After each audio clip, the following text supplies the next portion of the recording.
আসসালামু আলাইকুম সবাইকে, আশা করি সবাই ভালো আছো। আমরা চলে আসলাম আমাদের আইসিইউ উইকের টার্গেট টিএমসি 6.0 এর আজকে সাধারণ জ্ঞান ক্লাসে।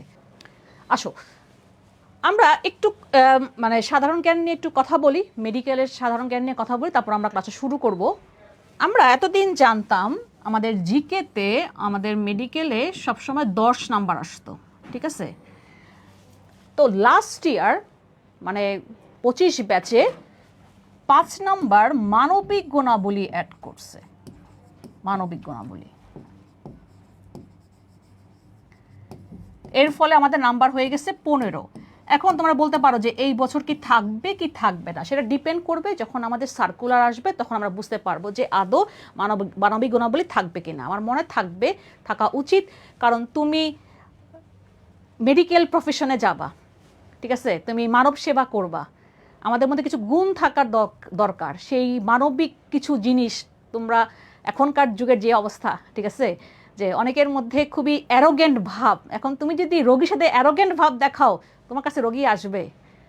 হ্যাঁ, সো এই জন্য আসলে মানবিক গুণাবলী আমার মতে থাকা উচিত। সো যেমন আমি নার্সিংয়ের সময় মানবিক গুণাবলী এমনভাবে ক্লাস নিচ্ছিলাম যে কনসেপ্ট বুঝাই দিচ্ছিলাম যাতে ওই কনসেপ্টের মধ্যেই প্রশ্ন আসবে, তাই হয়েছিল। সো ইনশাল্লাহ এবারও তাই আমি মানবিক গুণাবলী ক্লাস দিব টার্গেট ডিএমসিতে, লাস্টে দিব যদি থাকে। হ্যাঁ, যেভাবে আমি কনসেপ্টটা বলে দিব, আশা করি সেগুলোর মধ্যেই কমন থাকবে।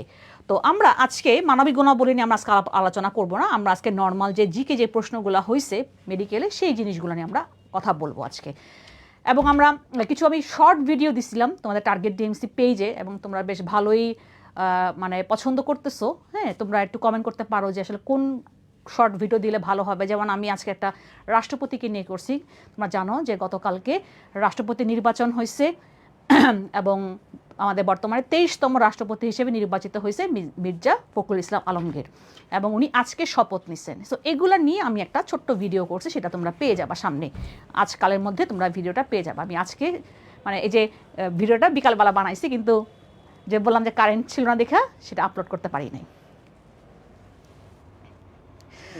ওকে, তাহলে আসো আমরা যখন তুমি যে কোনো জায়গায় যাও না কেন, আমি আরেকটা কথা বলি, আজকে আমাদের দেখবা কি বেশিরভাগই বাংলাদেশ পার্টের প্রশ্ন, কারণ গত 5-6 বছর ধরে, গত না আরও বেশি যদি বলি যে 18 সাল থেকে, আমরা যখন আগে পড়াইতাম তখন আমরা জিকে বলতে বুঝাইতাম Bangladesh plus international affairs. Bangladesh নিয়েও পড়তে হবে, ইন্টারন্যাশনাল টপিক নিয়েও পড়তে হবে। বাট 2018 সালে নাকি 19 সালে এসে হঠাৎ করে শুধু বাংলাদেশ পার্ট থেকে প্রশ্ন আসা শুরু করা, ওরা বলছে যে শুধু বাংলাদেশ পার্ট থেকে প্রশ্ন আসবে। তার মানে গত 5-6 বছর ধরে দেখা গেছে যে ইন্টারন্যাশনাল থেকে কোনো প্রশ্ন আসে নাই। তো এই জন্য পড়া কমে গেছিলো। তো এই জন্য আমার ইন্টারন্যাশনাল কোশ্চেন কম, কারণ যেহেতু আমার গত 5-6 বছরে কোশ্চেন নেয়। কিন্তু গত বছরে কিন্তু আবারও শুধু সাধারণ জ্ঞান দিচ্ছে, তার মানে কি এটা ফুল পড়তে হবে। হ্যাঁ, আমার এই যে বাংলাদেশ পার্ট থেকে আমাকে বেশি পড়তে হবে, তো এরকম যে 60-40, কিন্তু তোমাকে ইন্টারন্যাশনাল আসলে পড়তে হবে, ইন্টারন্যাশনাল বাদ দেওয়া যাবে না। বোঝা গেছে? তার মানে এই বছরও আমার মনে হয় সাধারণ জ্ঞানই লেখা থাকবে। সাধারণ জ্ঞান লেখা মানেই তোমাকে বাংলাদেশ ইন্টারন্যাশনাল ফুল পড়তে হবে। এটাই তো সাধারণ জ্ঞান মানে, এটাই। তুমি কেন হাফ পড়বা? কেন আমি শুধু বাংলাদেশ পড়বো? আমাকে তো বোথ দুইটাই পড়তে হবে, তাই না? এই দেখো আবার কারেন্ট গেছে, দেখছো কারেন্ট আসা যাওয়া করতেছে, খুবই প্যারার মধ্যে আছি আমরা। তাহলে আসো আমরা শুরু করে দেই, প্রথম প্রশ্ন শুরু করে দেই। ইন্টারন্যাশনাল কিছু মনে থাকে না। দেখো অবভিয়াসলি ইন্টারন্যাশনাল এমন একটা জিনিস, এটা আসলেই মনে থাকে না। কেন বলি, তুমি শুধু বাংলাদেশ নিয়ে পড়বা, যখন বাংলাদেশ পার্ট শুধু বাংলাদেশ একটা দেশ নিয়ে পড়ো। ইন্টারন্যাশনাল মানে কি পুরা ফুল পৃথিবী নিয়ে পড়তে হয়, কতগুলো দেশ পৃথিবীতে। সো এই জন্য দেখা গেছে যে এটা সমস্যাটা হয়ে যায় যে যখন আমরা ইন্টারন্যাশনাল পড়তে আসি, এত এত দেশ, এত এত ইনফরমেশন, এই সীমারেখা, এই প্রণালী, কিন্তু কিছু করে নাই। ভৌগোলিক উপনাম আমাকে পড়তে হবে, একটু বোরিং। কিন্তু আমি যখন ক্লাসে পড়াবো তখন হচ্ছে ছবি দেখে পড়াবো, যে আশা করি একটু হলেও তোমার কিন্তু মনে থাকবে। আমরা গত বছর দেখছি যে ইন্টারন্যাশনাল পার্ট থেকে একটু কম প্রশ্ন আসে, বাংলাদেশ পার্ট থেকে আসলে বেশি প্রশ্ন আসে। এটা সবসময় হয়ে যায়, তখন 60-40। আবার এমন সময় হয়েছে যে ইন্টারন্যাশনাল থেকে বেশি আসছে, বাংলাদেশ থেকে কম আসছে। এটা আসলে কোনো এই নাই যে কত কত কোন পার্ট থেকে কত নাম্বার আসবে, মিক্সড। এটা হচ্ছে কথা, তোমাকে পড়ে যেতে হবে। তুমি যখন ফিজিক্স, কেমিস্ট্রি, বায়োলজি পড়ো, তুমি কিরকম করো জানো? আমি ওই চ্যাপ্টার থেকে পড়বো না, ওইটা থেকে আসে নাই প্রশ্ন। এক বছর আসলো না, আরেক বছর তো আসতেই পারে ওই চ্যাপ্টার থেকে। তুমি কিন্তু সব পুরা বই পড়ে যাও, কিন্তু কোনো কোনো চ্যাপ্টার বাদ যায়? অ্যাডমিশনে তুমি কোনো কিছু বাদ দিয়ে যেতে পারবা না, এটা মনে রাখবা। এইচএসসির দিন শেষ, এইচএসসি যা পড়ছো, এইচএসসি তুমি অর্ধেক বই পড়োই নাই, না পড়ে গিয়া তুমি জিপিএ 5 পাচ্ছ, কিন্তু এটা অ্যাডমিশন। মেডিকেলে 0.25 জন্য এদিক ওদিক হয়ে যায়, তাহলে বুঝতে পারছো? 0.25, জাস্ট 0.25 জন্য চান্স হয় না, 0.25 জন্য ঢাকা মেডিকেল মিস হয়ে যায়। তাহলে মেডিকেল আমার রাখবা যে জিকে আর ইংলিশ, এটা হচ্ছে ট্রাম্প কার্ড। যে জিকে ইংলিশে ভালো করবে সেই কিন্তু আগায় যাবে। ধরো 2জন নাম্বার পাইলো সেম, তা এখন এই 2জনের মধ্যে যে জিকে ইংলিশ, যে তোমার এখন 30 যদি বলি, হ্যাঁ 30 নাম্বারে যে আগায় যাবে, যে বেশি ভালো পড়বে সেই তো আরেকজন থেকে অনেক দূরে আগায় যাবে। সো এখানেও তোমাকে সময় দিতে হবে, শুধু ফিজিক্স কেমিস্ট্রি বায়োলজি পড়লে হবে না, এখানে জিকে ইংলিশ একটা ভালো একটা মার্ক ক্যারি করে, এটাকে তোমাকে চিন্তা করতে হবে। ওকে, তো চলো তাহলে আমরা শুরু করে দেই। সায়েন্স নাকি আর্টস, যে কেউ করতে পারবা, যে কেউ করতে পারবা। সাধারণ জ্ঞানের প্রশ্ন, জিকে প্রশ্ন যে কেউ তো করতে পারবা। দেখো আমি একটা ছবি দিছি এখানে, এটা কি? বাংলা বান্ধা, আমাদের বাংলাদেশের সর্বোত্তরের স্থান। এটা এআই ছবি না, কিন্তু আমি এআই ছবি বিশ্বাস করি না, বুঝছো? সর্বোত্তরের স্থান কি? বাংলা বান্ধা। কোথায়? বাংলাদেশ সর্বোত্তরের জেলা কি? পঞ্চগড়। থানা বা উপজেলা তেঁতুলিয়া, আর স্থান কি? বাংলা বান্ধা। ওই দেখো বাংলা বান্ধা লেখা আছে, 0 পয়েন্ট। ঠিক আছে, পিছনে ইন্ডিয়া, এখানে শেষ, এখানে ইন্ডিয়া শুরু। তাহলে দেখো আরেকটা প্রশ্ন পড়াই ফেললাম। ঠিক আছে, তাহলে চলো, অনেক কিছু বললাম, আমরা শুরু করে দিই। এবার আসো কি বলছে, বাংলাদেশ ইউনেস্কো স্বীকৃত বিশ্ব ঐতিহ্য স্থান সমূহের অন্তর্গত হইল। এই কোশ্চেনটা যে কোনো জায়গায় সবসময় আমরা প্রায় কোশ্চেনটা দেখতে পাই। আমাদের বাংলাদেশের 3টা জায়গাকে ইউনেস্কো বিশ্ব ঐতিহ্যের স্থান দিছে, বা ওয়ার্ল্ড হেরিটেজ, একবার দিছে ওয়ার্ল্ড হেরিটেজ, ইংলিশে প্রশ্ন দিছে, এবার লিখছে ওয়ার্ল্ড হেরিটেজ। তা আমি কি বললাম? কে কে ঘোষণা দেয়? ইউনেস্কো ঘোষণা দেয়। কয়টা? আমাদের বাংলাদেশে 3টা বিশ্ব ঐতিহ্য আছে, 3টায় পড়তে হবে। তাহলে সবার আগে আসো 60 গম্বুজ মসজিদ। কোথায় এটা? বাগেরহাটে, 1985-এ এটা ডিক্লেয়ার করছে। তারপরে 2 নাম্বার হচ্ছে গিয়ে নওগাঁ জেলার পাহাড়পুর বৌদ্ধবিহার বা সোমপুর বিহার বলি, পাহাড়পুর বৌদ্ধবিহার। কোথায় এটা? নওগাঁ জেলাতে। এটাও 1985-এ ডিক্লেয়ার করছে। অথবা আমরা এটাকে কি বলি? সোমপুর বিহারও বলি। কে বানাইছে? কে বলতে পারবা? কেউ বলতে পারবা কে বানাইছে সোমপুর বিহার? ধর্মপাল। যখন আমরা পাল বংশ পড়বো তখন পড়বো ধর্মপাল নির্মাণ করছেন। পাল বংশের শ্রেষ্ঠ রাজা ধর্মপাল এই পাহাড়পুর বৌদ্ধবিহার বা সোমপুর বিহারটাকে নির্মাণ করছিলেন, যিনি নাকি পাল বংশের শ্রেষ্ঠ রাজাকে ধর্মপাল। 3 নম্বরে আসো, তাহলে এখন তোমার অ্যান্সার তোমার পেয়ে যাবা। 3 নম্বরে কি? সুন্দরবন। কবে দিছে? 6 ডিসেম্বর 1997। বাংলা লিখছি না, একটু বাংলিশ হয়ে যাচ্ছে। হ্যাঁ, তাহলে আমাদের বাংলাদেশের 3টা বিশ্ব ঐতিহ্য ঘোষণা করছে কে? ইউনেস্কো। এভাবে প্রশ্ন আসে যে কোন সংস্থা, প্রশ্ন আসবে এই কোশ্চেনটা মেডিকেলে অনেকবার আসছে, কোন সংস্থা সুন্দরবনকে বিশ্ব ঐতিহ্য ঘোষণা করছে, বা ইউনেস্কো সুন্দরবনকে বিশ্ব ঐতিহ্য ঘোষণা করছে কত সালে? 6 ডিসেম্বর 1997 সালে। তুমি কোশ্চেন খাটো, 3বার এই কোশ্চেন পাবা, 3বার মেডিকেল আছে, 3বার। দেখো গত বছর এই কোশ্চেনটা আসছে। তাহলে বলো এখন কি হবে? এখন তো বুঝতেই পারছো কি হবে, তাহলে বলে ফেলো কি হবে অ্যান্সার। তাহলে কি হবে অ্যান্সার? ইয়েস, তাহলে হবে হচ্ছে গিয়া অবভিয়াসলি বাগেরহাটের মসজিদ নগরী। ঠিক আছে, মানে এটাই আর কি মিন করছে 60 গম্বুজ মসজিদ। ঠিক আছে, 60 গম্বুজ মসজিদ কে বানাইছে বলতে পারবা? কে নির্মাণ করছেন 60 গম্বুজ মসজিদ? যারা বাগেরহাটে গেছো তোমরা এই 60 গম্বুজ মসজিদের আশেপাশে একটা মাজারের কথা শুনতে পাও, খান জাহান আলী। এই উলুক খান জাহান আলী এই মসজিদ নির্মাণ করেন। দেখি আরো প্রশ্ন পড়ার চেষ্টা করি আমরা। এই মসজিদে গম্বুজ কয়টা? মাঝখানে 77, আর পাশে 4টা মিনারে 4টা গম্বুজ, সব মিলায় 81টা গম্বুজ। দেখো 60 গম্বুজ দিয়ে প্রশ্ন আমার পড়া শেষ। প্রশ্ন আসবে 60 গম্বুজ মসজিদে গম্বুজ কয়টা? 81টা। বা 60 গম্বুজ মসজিদের নির্মাতাকে? খান জাহান আলী। ষাট গম্বুজ মসজিদ কোথায় অবস্থিত? বাগেরহাটে। ষাট গম্বুজ মসজিদ আমাদের বিশ্ব ঐতিহ্যের মধ্যে একটা, মানে ইউনেস্কো ঘোষণা করছে বাংলাদেশের 3টা বিশ্ব ঐতিহ্য। ডেন্টালও এই প্রশ্ন আসছে, কি আসছে, নিচের কোনটি বিশ্ব ঐতিহ্যের অংশ নয় বাংলাদেশের? তাহলে তুমি 3টা জানো, তাহলে একটা যেটা থাকবে অপশন সেটাই হবে। তোমরা যেটা করো কি, তোমরা অনেক সময় মুখস্থ করো, যে পরীক্ষার যে কোশ্চেন ব্যাংক যখন পড়ো তোমরা করো কি অ্যান্সারটা মুখস্থ করো। এখন অপশনে ছিল মনে হয় কোনো কিছু ছিল, মনে হয় বেবি কান্তজির মন্দির ছিল, তোমরা খালি পড়ো কান্তজির মন্দির বিশ্ব ঐতিহ্য নয়। এখন তো আমি এটা অপশন তো অন্যরা দিতে পারি। সো তোমাকে খেয়াল করতে হবে, এরকম টাইপ কোনো প্রশ্ন হলে তুমি আগে জানবা, তারপর তুমি অপশন দেখে বাইর করবা যে ও আচ্ছা ঠিক আছে এখন পেয়ে গেছি বাগেরহাট মসজিদ করি। ওকে, চলে আসো নেক্সট যাই আমরা। এবং সুন্দরবনের আরেক নাম বাদাবন। সুন্দরবন নিয়ে আমি কি কোনো ভিডিও দিছিলাম? হ্যাঁ দিছিলাম তো মনে হয়, হ্যাঁ দিছিলাম। সুন্দরবনকে নিয়ে আমি একটা ভিডিও দিয়েছিলাম, তোমরা দেখো ওখানে আমি সুন্দরবন নিয়ে যেসব প্রশ্ন আসে সেসব প্রশ্ন নিয়ে আমি কিন্তু একটা শর্ট ভিডিও করে দিছি তোমাদেরকে। আচ্ছা, এখানে আরেকটা প্রশ্ন পড়াই দেখি, দাঁড়াও এখান থেকে দেখি কি কি পড়ানো যায়। ময়নামতি বৌদ্ধবিহার, আমার এটা কুমিল্লা জেলার ময়নামতিতে, ঠিক আছে। লালবাগ কেল্লা, ঢাকার লালবাগে, এটার নির্মাণ কাজ শুরু করছিল শাহজাদা আজম, আর নির্মাণ কাজ সমাপ্ত করছেন কে? নির্মাণ কাজ সমাপ্ত করছে শায়েস্তা খান।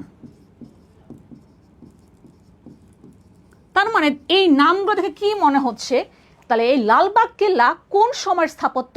মোঘলের সময়। কার সময়? মোঘল যুগের, মোঘল আমলের স্থাপত্য। এরকম অনেক সময় চলে আসে যে নিচের কোনটি মোঘল আমলের স্থাপত্য, তাহলে অপশন থেকে তোমাকে বুঝতে হবে। যেমন লালবাগ কেল্লা আমাদের ঢাকার লালবাগে, এটা মোঘল আমলে হয়েছে। আমি যখন মোঘল আমল তোমাকে পড়াবো, অনেক কিছু স্থাপত্য পড়াবো, সো তখন তুমি বুঝতে পারবা অপশন দেখে। সবসময় মনে রাখবা, তোমরা অনেক সময় করো কি, জাস্ট চোখ বন্ধ করে মুখস্থ করো। সাধারণ জ্ঞান তুমি চোখ বন্ধ করে মুখস্থ করলে তোমারই যেন কষ্ট হয়ে যাবে। একটু বুঝে পড়বা, কনসেপ্ট বুঝে পড়বা। আমি যখন ক্লাসে পড়া, আমি চেষ্টা করি তোমাকে একটু ক্লিয়ার করে বুঝায় পড়া, যাতে তুমি অপশন না, তুমি প্রথমে কোশ্চেন দেখে অপশন দেখে অ্যান্সারটা করতে পারো, ঠিক আছে। এই যে দেখো আমি বলে দিলাম তোমাকে, আমি যখন পড়াবো মোঘল আমল, তখনই বুঝতে পারবা যে হ্যাঁ লালবাগ কেল্লা মোঘল আমলের সময়। এই যে শাহজাদা আজম, জানো কে? মোঘল সম্রাট আওরঙ্গজেবের ছেলে, তাহলে বুঝতেই পারতেছো। হ্যাঁ, আবার এই লালবাগ কেল্লাটা যারা ঘুরতে গেছো, যে ডেটিংয়ে যাও, তোমার তো ঘুরতে গেলে ডেটিংয়ে গেলে আর অন্য কার দিকে চোখ যায় না। এই লালবাগ কেল্লাতে তুমি যদি যাও, এখানে একটা সমাধি আছে, জানো কার? পরী বিবি। এই পরী বিবিকে, এই যে শায়েস্তা খানের কন্যা, ঠিক আছে, পরী বিবির সমাধি কোথায়? এই লালবাগ কেল্লাতে। সো নেক্সট টাইম যখন যাবা দেখে আসবা, সুন্দর করে লেখাও আছে পরী বিবির সমাধি। তোমরা ওখানে ওই সমাধির সামনে বসে আড্ডা মারো, কিন্তু পিছে তাকা দেখো না যে এই সমাধির সামনে লেখা আছে। তুমি একটা জানলা দিয়ে উকি দিবা, দিয়ে দেখতে পাবা লেখা আছে পরী বিবির সমাধি, নিচে লেখা ডটার অফ শায়েস্তা খান, শায়েস্তা খানের কন্যা। এই যে আমি এই যে বলতেছি, আমি এটা চোখে দেখে আসছি, আমি কি এটা বইতে মুখস্থ করছি? আমি চোখ বন্ধ করে আমি দেখতে পাচ্ছি যে হ্যাঁ লালবাগ কেল্লা এইখানে, এই জায়গাটাতে কি বলে তোমার যে সমাধিটা আছে। সো এখন থেকে চোখ কানটা খোলা রাখবা, মুখটা না খোলা রাখলেও হবে। অনেক কিছু তুমি দেখবা, তুমি তোমার এলাকাতে তোমার এলাকাতে দেখো যে তোমার ওই এলাকাতে কি কি আছে বিখ্যাত জিনিস। দিনাজপুরে কি আছে? কান্তজির মন্দির আছে, রামসাগর আছে। কুমিল্লাতে কি আছে? শালবন বিহার, এই যে ময়নামতিতে শালবন বিহার আছে, এটাও পরীক্ষায় আসে। শালবন বিহার কোথায় অবস্থিত? যেমন বাগেরহাট আমরা বললাম, বাগেরহাটে আরেকটা আছে, ঠিক আছে, রণবিজয়পুর মসজিদ, যেটা সবচেয়ে বড় এক গম্বুজ বিশিষ্ট মসজিদ। মেডিকেলের প্রশ্ন 2009-10 সালের। বায়তুল মোকাররম মসজিদ আমাদের ঢাকাতে, এটা আমাদের জাতীয় মসজিদ। দেখো আমি একটা প্রশ্নতে আমি কত কিছু বলতেছি, তুমি আশেপাশে দেখবা অনেক কিছুই আছে যে আমাদের আশেপাশের জিনিসই আমাদের সাধারণ জ্ঞান, কিন্তু আমরা চিন্তা করি না। আমরা চিন্তা করি হতেছে আচ্ছা বই আছে, এই সাধারণ জ্ঞান মুখস্থ করতে হবে, এই এক পেজ থেকে শুরু করে 5 পেজ মুখস্থ করে ফেলি। না বুঝে মুখস্থ করবা না, বুঝে মুখস্থ করো, তোমার জন্য ইজি হবে, ঠিক আছে। সো এইভাবে করে জিনিসগুলো পড়বা, তোমার নিজেরই মনে থাকবে। যেটা কি বললাম, শালবন বিহার, ঠিক আছে। শালবন বিহার কোথায়? শালবন বিহার কুমিল্লাতে। তোমাদের হামিম ভাইয়ের বাড়ি, আমারও দাদা বাড়ি, ঠিক আছে, কুমিল্লা। কুমিল্লার তোমার হচ্ছে গিয়ে রসমালাই আমাদের জিআই পণ্যের মধ্যে একটা। জিআই পণ্য থেকে পরীক্ষা প্রশ্ন আসে প্রতি বছর অ্যাডমিশনে, খুবই ইম্পর্টেন্ট। দেখবা তুমি যে কোনো অ্যাডমিশন যাও, আমি তোমাকে অল ওভার বলতেছি, শুধু মেডিকেল না, অল ওভার বলতেছি, তুমি যে কোনো জায়গায় যাও গত বছরও তোমার জিআই 15 থেকে প্রশ্ন আসছে। সো এই জিনিসগুলো একটু মাথায় রাখবা, ঠিক আছে? তো আসো নেক্সট টাইম আমরা, পলাশির যুদ্ধ সংগঠিত হয় কত সালে? দেখো বলো আর এটা ইজি প্রশ্ন, এগুলো পরীক্ষায় প্রশ্ন আসে। দেখো আমি যখন পড়াই, আমি কিন্তু শুধু মুক্তিযুদ্ধ না, তোমরা খেয়াল করছো যে যখন একটা সময় ছিল যে শুধু মুক্তিযুদ্ধ থেকে প্রশ্ন আসে, আমি বারবার বলি দেখো আমাদের ইতিহাস কি শুধুই মুক্তিযুদ্ধ না, আমরা প্রাচীন যুগ থেকে শুরু করব। প্রাচীন যুগ কি, যে এই যে বিভিন্ন রকম তোমার হচ্ছে গিয়ে বংশ ছিল, মৌর্য বংশ, গুপ্ত বংশ, ঠিক আছে, গৌড় বংশ, পাল বংশ, সেন, তারপরে মুসলিম শাসন করছে, মোগল সাম্রাজ্য, ব্রিটিশ আমল, পাকিস্তান আমল, দেন কি মুক্তিযুদ্ধ 71। সো এইটা আমার পড়ছি মোগলের ওই সময়টাতে, মোগলে যখন হচ্ছে গিয়ে বাংলা দখল করলো তখন হচ্ছে গিয়ে নবাবী আমলটা তখন শুরু হয়েছিল। তখন আমরা জানি যে বাংলার, আমি একদম প্রথম থেকে একটু রুট থেকে বলি আর কি, বাংলার প্রথম স্বাধীন নবাব কে ছিলেন? মুর্শিদ কুলি খান। এবার একটু এক্সট্রা মুখে কথা বলি, লিখবো না। এই যেমন আমি নিজে দেখে আসছি, পলাশীর প্রান্তর দেখে আসছি, মুর্শিদ কুলির কবর দেখে আসছি, তোমার নবাব সিরাজউদ্দৌলা কবর দেখে আসছি, আমার আর জীবন আমি এগুলো ভুলবো না। কোন নদীর তীরে? সেই নদী দেখে আসছি। মুর্শিদ কুলি খান যখন নবাব হইলেন, তিনি কি করলেন? ঢাকা থেকে রাজধানী সরায়া নিয়ে গেলেন মাকসুদাবাদ, অথবা সেটার নাম মুকসুদাবাদ।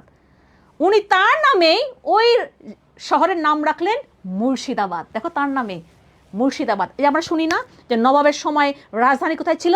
মুর্শিদাবাদে। সেই মুর্শিদাবাদ নামটা কে দিয়েছেন? এই মুর্শিদ কুলি খান। ওই নবাব হয়ে উনি ঢাকা থেকে রাজধানী সরাই নিয়ে গেছেন কোথায়? মাকসুদাবাদ বা মুকসুদাবাদ। ওখানে গিয়ে উনি ওই শহরের নাম চেঞ্জ করলেন, তার নামে মুর্শিদাবাদ। তাহলে বাংলার প্রথম স্বাধীন নবাব কে ছিলেন? মুর্শিদ কুলি খান। দেন বাংলার শেষ স্বাধীন নবাব কি বলি আমরা? বাংলা, বিহার, উড়িষ্যার এই 3 জায়গা, ঠিক আছে? বাংলার শেষ স্বাধীন নবাবকে সিরাজউদ্দৌলা। সিরাজউদ্দৌলার আগে তার নানা ছিল আলীবর্দী খাঁ। আলীবর্দী খাঁ মারা যাওয়ার পর সে তার নাতিকে উত্তরাধিকার করে গেছিল। তারপরে গিয়ে কি হয়? সিরাজউদ্দৌলা কি আমার হচ্ছে নবাবের ক্ষমতায় বসে। এবং আমরা জানি যে সিরাজের সাথে ইংরেজদের একটা ঝামেলা ছিল। হ্যাঁ, ইংরেজদের সাথে প্রথম থেকে সিরাজউদ্দৌলা নবাব হওয়ার পর থেকেই ইংরেজদের সাথে তার ঝামেলা। তারপর আমরা জানি যে তার খালা, তারপর হচ্ছে তার সেনাপতি তার বিরুদ্ধে ষড়যন্ত্র করে। সেই ষড়যন্ত্রের ফলাফলে আমরা দেখলাম যে এই পলাশির যে যুদ্ধ হইল নবাব ভার্সেস ইংরেজ, সেই পলাশির যুদ্ধে কবে হয়েছে আমরা জানি?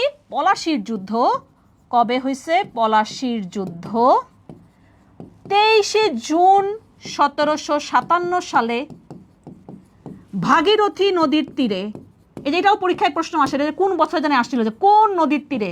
ভাগীরথী নদীর তীরে ইংরেজ বনাম কি নবাবের যুদ্ধ হয়।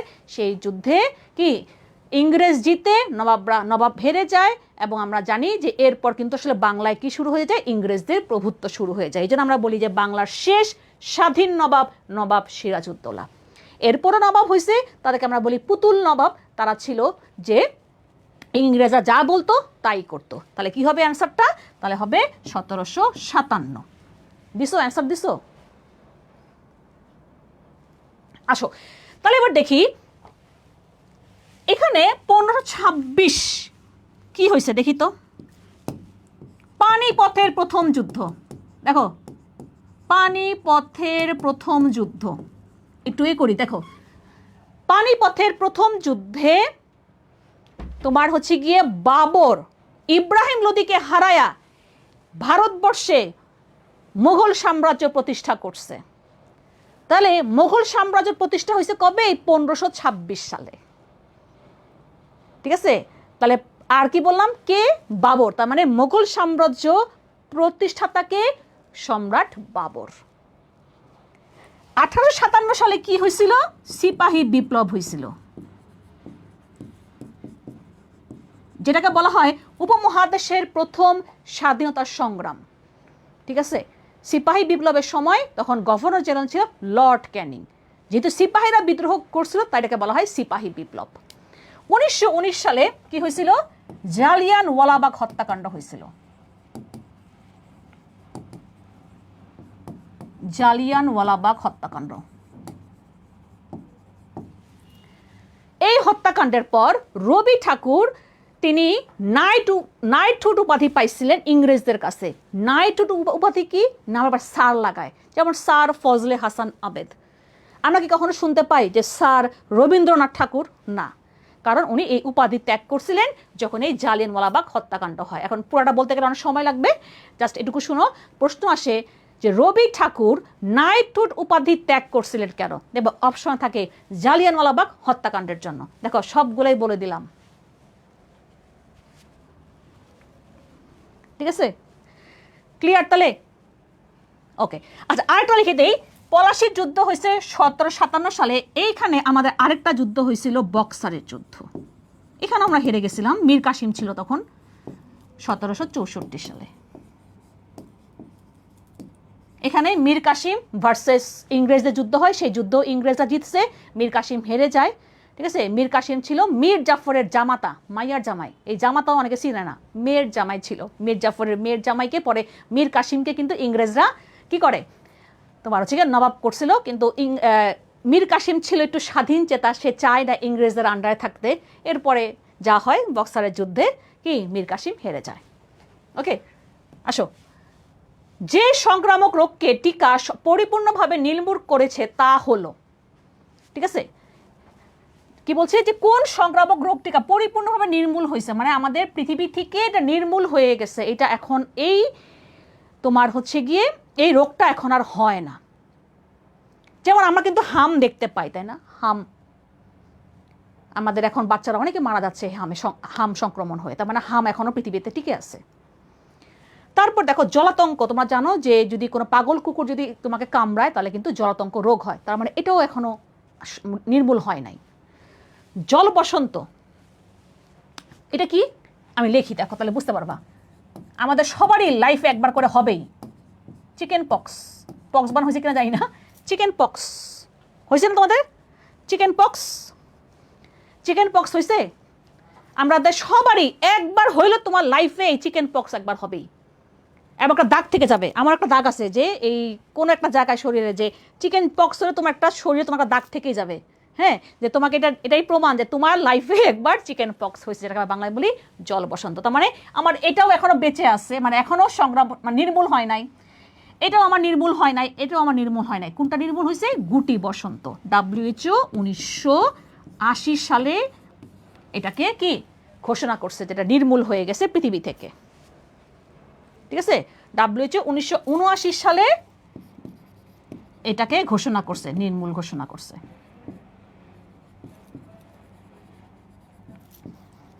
কেমন লাগতেছে? অনেক ইনফরমেশন দেখে কি মাথা খারাপ হচ্ছে?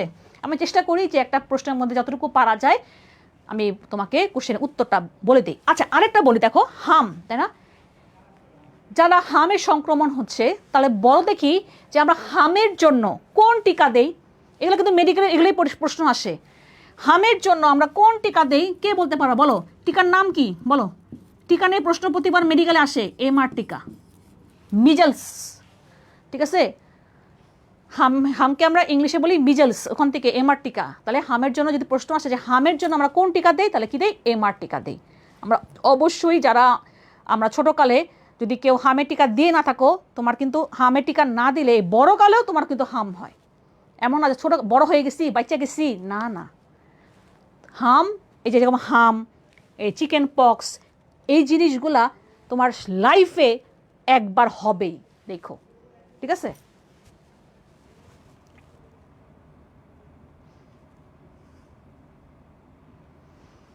ওকে, তাহলে গেল আমার একটা প্রশ্ন। গুটি বসন্ত দিছি না? হ্যাঁ, ঠিক আছে। এবার 4 নাম্বার। এটা একটা ইন্টারন্যাশনাল প্রশ্ন। দেখো, চিকেন নেক, মুরগির গলা। দেখো আগে প্রশ্নটা পড়ো। ভারতের চিকেন নেক করিডোর সন্নিহিত, মানে কাছে, বাংলাদেশের অন্যতম জেলার নাম কি? আমি এটা যখন পড়াই, আমি ইন্টারন্যাশনালে ভারত পার্টে গিয়ে পড়াই। আমি ছবিও দেখাই তোমার ওদেরকে ক্লাসের মধ্যে। চিকেন নেক করিডোর, মানে করিডোরটা এতই চিকন যে মুরগির যে গলা আছে না, মুরগির গলা কিন্তু একটু লম্বাটে না, ওরকম আর কি। তাই ওটাকে বলা হয় কি চিকেন নেক করিডোর, মুরগির গলা, ঠিক আছে। চিকেন নেক করিডোর আরেকটা নাম আছে জানো কি, শিলিগুড়ি করিডোর। কেন বলতেছে, আমি নিজে শিলিগুড়ি গেছি, আমি জানি শিলিগুড়ি করিডোর বলা হয়। কেন বলা হয় শিলিগুড়ি করিডোর, দেখো এবার আমি তোমাকে দেখাই। দেখো এই যে আমি একদম পুরো, এই দেখো এটা হচ্ছে বাংলাদেশের ম্যাপ, ঠিক আছে। খুবই দেখো, দেখছো খুবই ন্যারো না, খুবই ন্যারো। এই জায়গায় আমার হচ্ছে গিয়া ধরো এই জায়গাটাতে, এখানে তো হ্যাঁ শিলিগুড়ি, এই জায়গাটা শিলিগুড়ি। শিলিগুড়ি একটা শহরের নাম, শিলিগুড়ি একটা শহরের নাম, এই জন্য অনেক সময় চিকেন নেকও বলে অথবা শিলিগুড়ি করিডোর বলে। এটা ভারতের জন্য কিন্তু একটা খুবই সেন্সিটিভ একটা করিডোর, কারণ এই করিডোরটা যদি ভারত হারায় ফেলায় কি হইতে পারে তোমরা কি বলতে পারবা? আমি বলে দিচ্ছি। এদিকে নেপাল, ঠিক আছে, এদিকে বাংলাদেশ, এদিকে চায়না। এখন এটা যদি ভারত যদি হারায় ফেলায়, আমি আগে এটা বলি আগে, হ্যাঁ, ভারত যদি হারায় ফেলায়, মানে ধরো মনে করো ভারত এটাকে লুজ করে ফেললো, ভারতের এই জায়গায় হচ্ছে ধরো যদি ভারত যদি এটাকে হারায় ফেলায়, ভারতের মেইন ভূখণ্ড এইদিকে, খেয়াল করে দেখো মেইন ভূখণ্ড এইদিকে, ওরা এই ভূখণ্ড থেকে এই দিকে কোথায় যায়, এখানে তাদের 7 সিস্টার্স, ঠিক আছে, বাবরের 7 বোন নাকি। ভারতের উত্তর পূর্ব দিকে দেখো, উত্তর পূর্ব দিকে 7টা রাজ্য আছে এখানে গায়ে গায়ে লাগানো, 2 3 4 5 6 7। এই 7 রাজ্যে যাওয়ার জন্য কি এই করিডোর ব্যবহার করতে হয়। সো তার মানে এটা খুবই একটা সেন্সিটিভ। যদি ধরো কাইটে গেল, ধরো ভারত এটাকে হারাই ফেলছে, তার মানে এই 7 রাজ্যের সাথে তাদের যোগাযোগ বন্ধ হয়ে যাবে। সো এই জন্য খুবই সেন্সিটিভ। 7 সিস্টার্সে ঢোকার জন্য তাদেরকে এই শিলিগুড়ি করিডোর ব্যবহার করতে হয়, ঠিক আছে। সো এই কারণেই মানে ভারত এটাকে নিয়ে খুবই মানে অ্যালার্ট থাকে সব সময়। তো আমরা দেখো এই যে আমাদের সর্ব উত্তর উত্তর দেখাইছি না এখানে, উত্তর, তার মানে এখানে আমাদের কি পঞ্চগড়, এখানে আমাদের কি পঞ্চগড়। তো এগুলা তোমাদের বইতে কি সরাসরি আছে? আমি যখন ক্লাসে পড়াই তখন তুমি বুঝতেই পারতেছো, যখন আমি ছবি দেখাবো। দেখো এগুলা বেসিক কনসেপ্ট থেকে প্রশ্ন আসছে, মেডিকেলের প্রতি বছর এরকম একটা বেসিক টপিক থেকে প্রশ্ন আসে, যে ওরা এই করে চিন্তা করে তুমি কি মুখস্থ করে গেছো নাকি তুমি বেসিকটা জানো। সো বেসিক জানো, ঠিক আছে, এটা বেসিক থেকে প্রশ্ন। যে এখানে আমার পঞ্চগড়, এখানে কি আমার কুড়িগ্রাম, কুড়িগ্রাম তো আমার এই সাইডে, সিলেট আরও এই সাইডে, ঠাকুরগাঁও আমার এই সাইডে আছে, কিন্তু পঞ্চগড়ের এই সাইডে, এই যে এই সাইডে ঠাকুরগাঁও, তার মানে ঠাকুরগাঁও হবে না, সিলেট হবে না, কুড়িগ্রাম হবে না, কি হবে, পঞ্চগড় হবে। এই যে আমি তোমাকে দেখাইলাম, এই ছবিটা, ঠিক এই যে এই ছবিতে দেখাইলাম না বাংলা বান্ধা, এই যে এখান থেকে শিলিগুড়ি, জানো এখান থেকে শিলিগুড়ি জাস্ট 15 কিলোমিটার, শিলিগুড়ি, বোঝা গেছে এবার? তাহলে এবার বলো অ্যান্সারটা কি হবে? মুখস্থ করার কোনো দরকার নাই, তুমি এই ছবি থেকে তুমি বুঝতে পারতেছো যে এখান থেকে মাত্র 15 কিলোমিটার আমার শিলিগুড়ি, তার মানে শিলিগুড়ি কইটা তো ওখানেই, তার মানে আমার এখানে কি, আমি কোন জেলা বলছি, পঞ্চগড়, তাহলে কি হবে জেলাটা পঞ্চগড়। তাহলে তুমি আমারে বলো আমি কেন মুখস্থ করব? তাহলে বুঝতে পারছো জিনিসটা ক্লিয়ার কিনা? দেখো 7 সিস্টারকে বলে দিব নাকি, দেখো কমেন্টে জানাও যে এটা ক্লিয়ার হয়েছো কিনা। তার মানে আমার যে ছবি দেখতে পাচ্ছ, আমি একদম এই পয়েন্টে, আমার ওই ছবিটা একদম এই পয়েন্টে ছিল, একদম আমার এই পয়েন্টের ছবি দেখছো তোমরা, বোঝা গেছে? বলো ক্লিয়ার?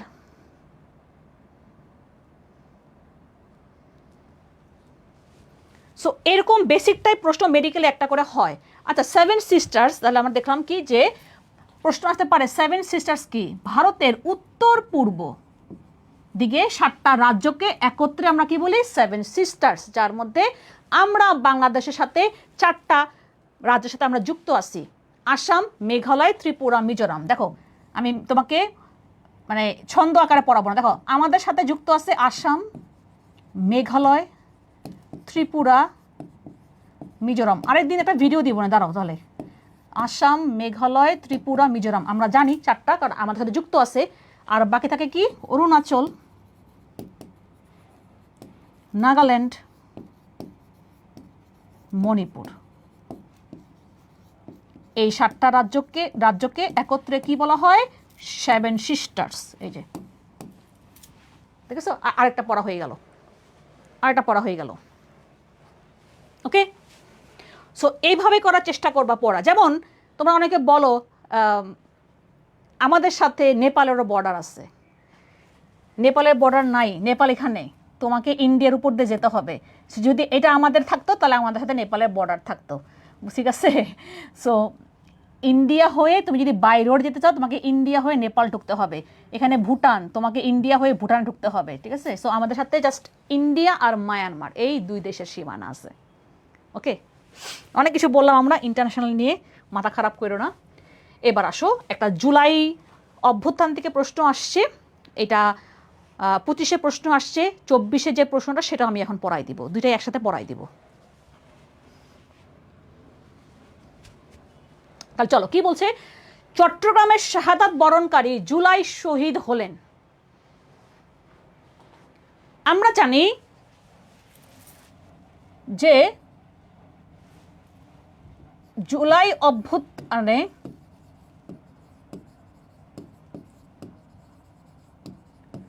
প্রথম শহীদ আবু সাইদ, ঠিক আছে? কবে? 16 জুলাই 2024। এটা তো প্রশ্ন আসছিল 24 সালে, রাইট? কোশ্চেন খাটো দেখবা, এটাই প্রশ্ন আসছিল 24 সালে। আমরা জানি যে আবু সাইদ রংপুরের। সো আবু সাইদ অ্যান্সারটা হবে না, কারণ চট্টগ্রাম বলে ফেলছে, তাহলে আবু সাইদ এমনি বাদ। আমরা জানি সে বেগম রোকেয়া বিশ্ববিদ্যালয়ের স্টুডেন্ট ছিল। বেগম রোকেয়া বিশ্ববিদ্যালয় কোন বিভাগে? ইংরেজি বিভাগে, ঠিক আছে? এবার আসো, জুলাই অভ্যুত্থানে দ্বিতীয় শহীদ, একই দিনে শহীদ বানাধান রসিকার ওয়াসিম আকরাম। ওয়াসিম আকরাম নামে কিন্তু পাকিস্তানের একজন ক্রিকেটার ছিল, মানে এখন বেঁচে আছে, মানে এখন তো খেলে না। ওয়াসিম আকরাম, চট্টগ্রাম, একই দিনে, মানে 16 জুলাইতেই। তাহলে এবার বলো কি হবে অ্যান্সারটা? এবং ঘুরে ফিরে তুমি খেয়াল করে দেখবা, যদি এই শহীদদেরকে নিয়ে যদি প্রশ্ন আসে, ঘুরে ফিরে এই 2 জনের নামেই প্রশ্নগুলা প্রায় আসে, ঠিক আছে? এই 2 জনের নামেই কিন্তু প্রশ্নগুলা প্রায় আসে, তুমি ঘাটো তাহলে দেখবা। তারপর যেমন আরেকটা প্রশ্ন আসে যে আবু সাইদকে নিয়ে একটা ছবি আঁকানো হয়েছে, তোমার হচ্ছে গিয়ে শিল্পকর্ম উন্নত মমশির, এটাও পরীক্ষা প্রায় আসে, ঠিক আছে? এবং এটা কে আঁকছেন? চিত্রকরকে শহীদ কবির,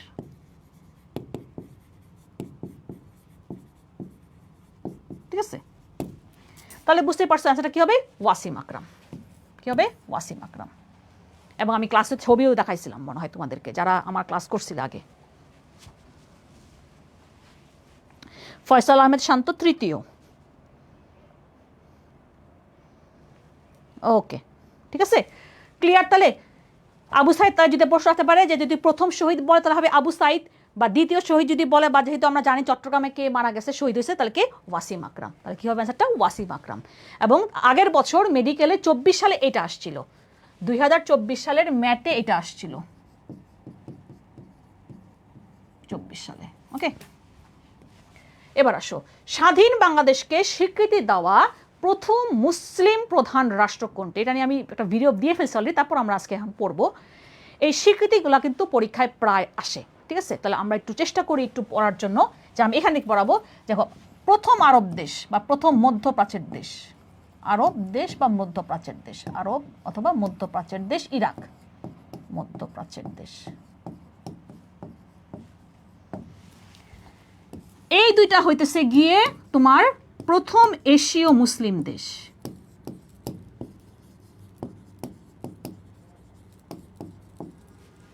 সেনেগাল হচ্ছে গিয়ে প্রথম মুসলিম দেশ অথবা প্রথম আফ্রিকার দেশ হিসেবে। সেনেগালের রাজধানী কি জানো? প্রথম আফ্রিকার দেশ। গেল, আমার 3টা প্রশ্ন হয়ে গেল। এবার আসো, প্রথম কে দিছে, প্রথম স্বীকৃতি কে দিছে, একটু সংক্ষেপে লিখতেছি, হ্যাঁ। ভুটান, 6 ডিসেম্বর 1971। দ্বিতীয় দেশ ভারত, তারিখ আমার একই, 6 ডিসেম্বর 1971। প্রথমে আসছে থিম্পু থেকে, তারপরে দিল্লি থেকে আসে 2 ঘন্টা পর। এই জন্য আমরা দ্বিতীয় দেশকে ধরি, আমরা ভারত ধরি, ঠিক আছে। তারপর প্রথম আরব দেশ বলে ফেললাম, প্রথম আফ্রিকার দেশ বলে ফেললাম। যেটা আরেকটা প্রশ্ন আসে, যেগুলো লিখে ফেলে সেগুলো লিখলাম না এখানে। তারপর আমরা আসি প্রথম সমাজতান্ত্রিক দেশ।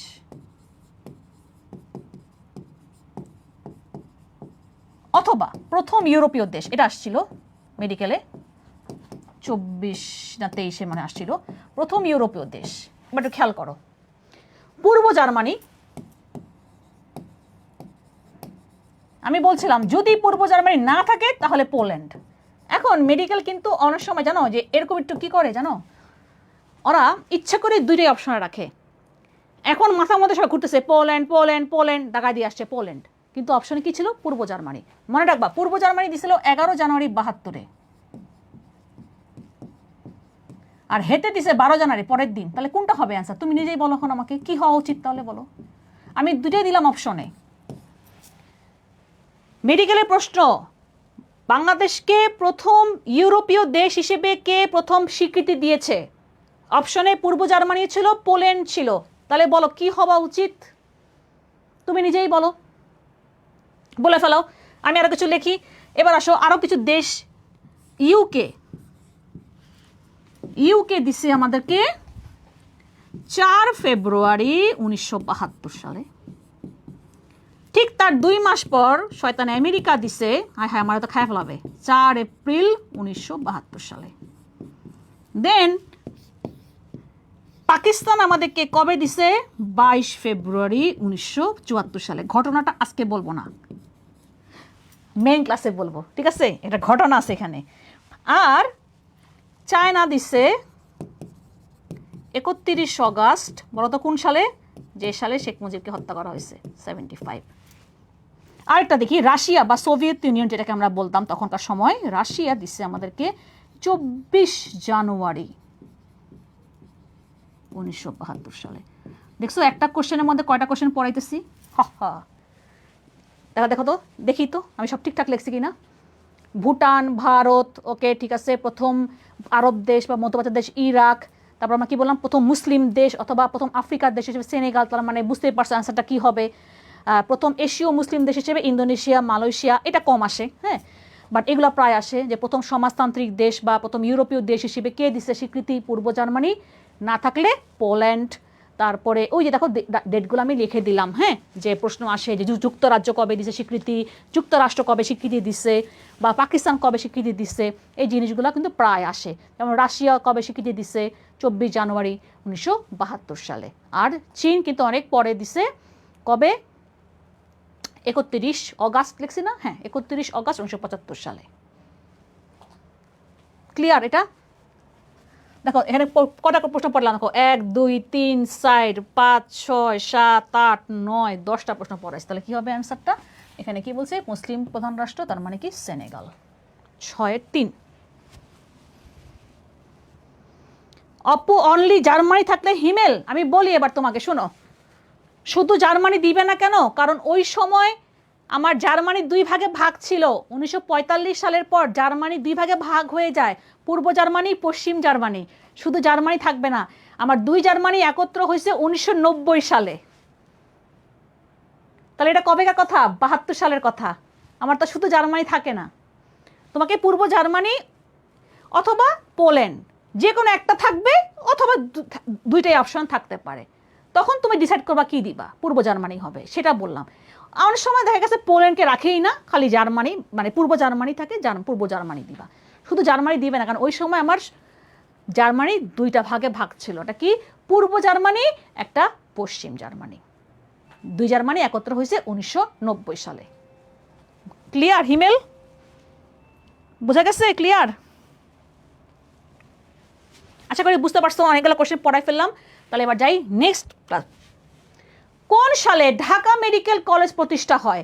তোমাদের হামিম ভাইয়া, হৃদয় ভাইয়া সবসময় প্রায় একটা ছবি দিত ডিএমসির লোগো পিছনে, এখানে ডিএমসির লোগোর পিছনে দাঁড়ায় ছবি দিত, ওখানে লেখা থাকে ঢাকা মেডিকেল কলেজ প্রতিষ্ঠাকাল। হ্যাঁ, তার মানে দেখো তুমি যদি ওই ছবিটাও দেখতা তাহলে তুমি বুঝতে পারতা যে আসলে কবে ঢাকা মেডিকেল কলেজ বা ডিএমসি প্রতিষ্ঠা হয়েছে। এটা খুবই সোজা। তাহলে দেখি বলো ডিএমসি কবে প্রতিষ্ঠা হয়েছে? 45 সালে কি হয়েছে জানো? জাতিসংঘ প্রতিষ্ঠা হয়েছে। তারপরে হচ্ছে গিয়ে সেকেন্ড ওয়ার্ল্ড ওয়ার বন্ধ হয়েছে। 52 সালে আমরা জানি ভাষা আন্দোলন হয়েছে, তাই না? 35 সালে ভারত শাসন আইন প্রবর্তন হয়েছে।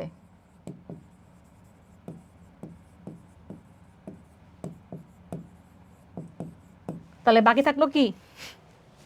দেখো বাকি থাকলো কি? 1946 সালে ডিএমসি প্রতিষ্ঠা হয়েছে। ওকে,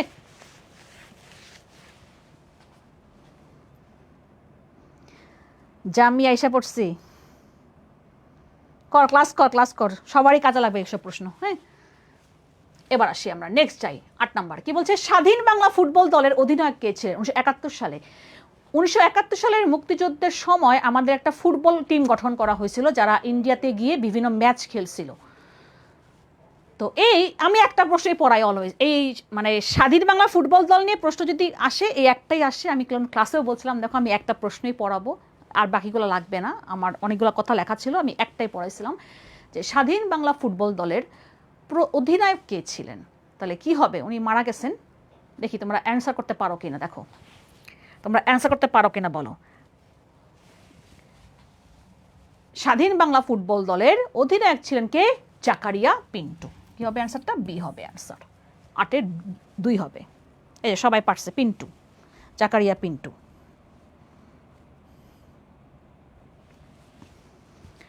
এটা সবাই পারছে। আচ্ছা এবার তাহলে একটু বলো যে বর্তমানে ফুটবল দলের অধিনায়ক কে? আমি একটু ফুটবল কম দেখি, তোমরা নিজেরাই বলো বর্তমানে ফুটবল দলের অধিনায়ক কে?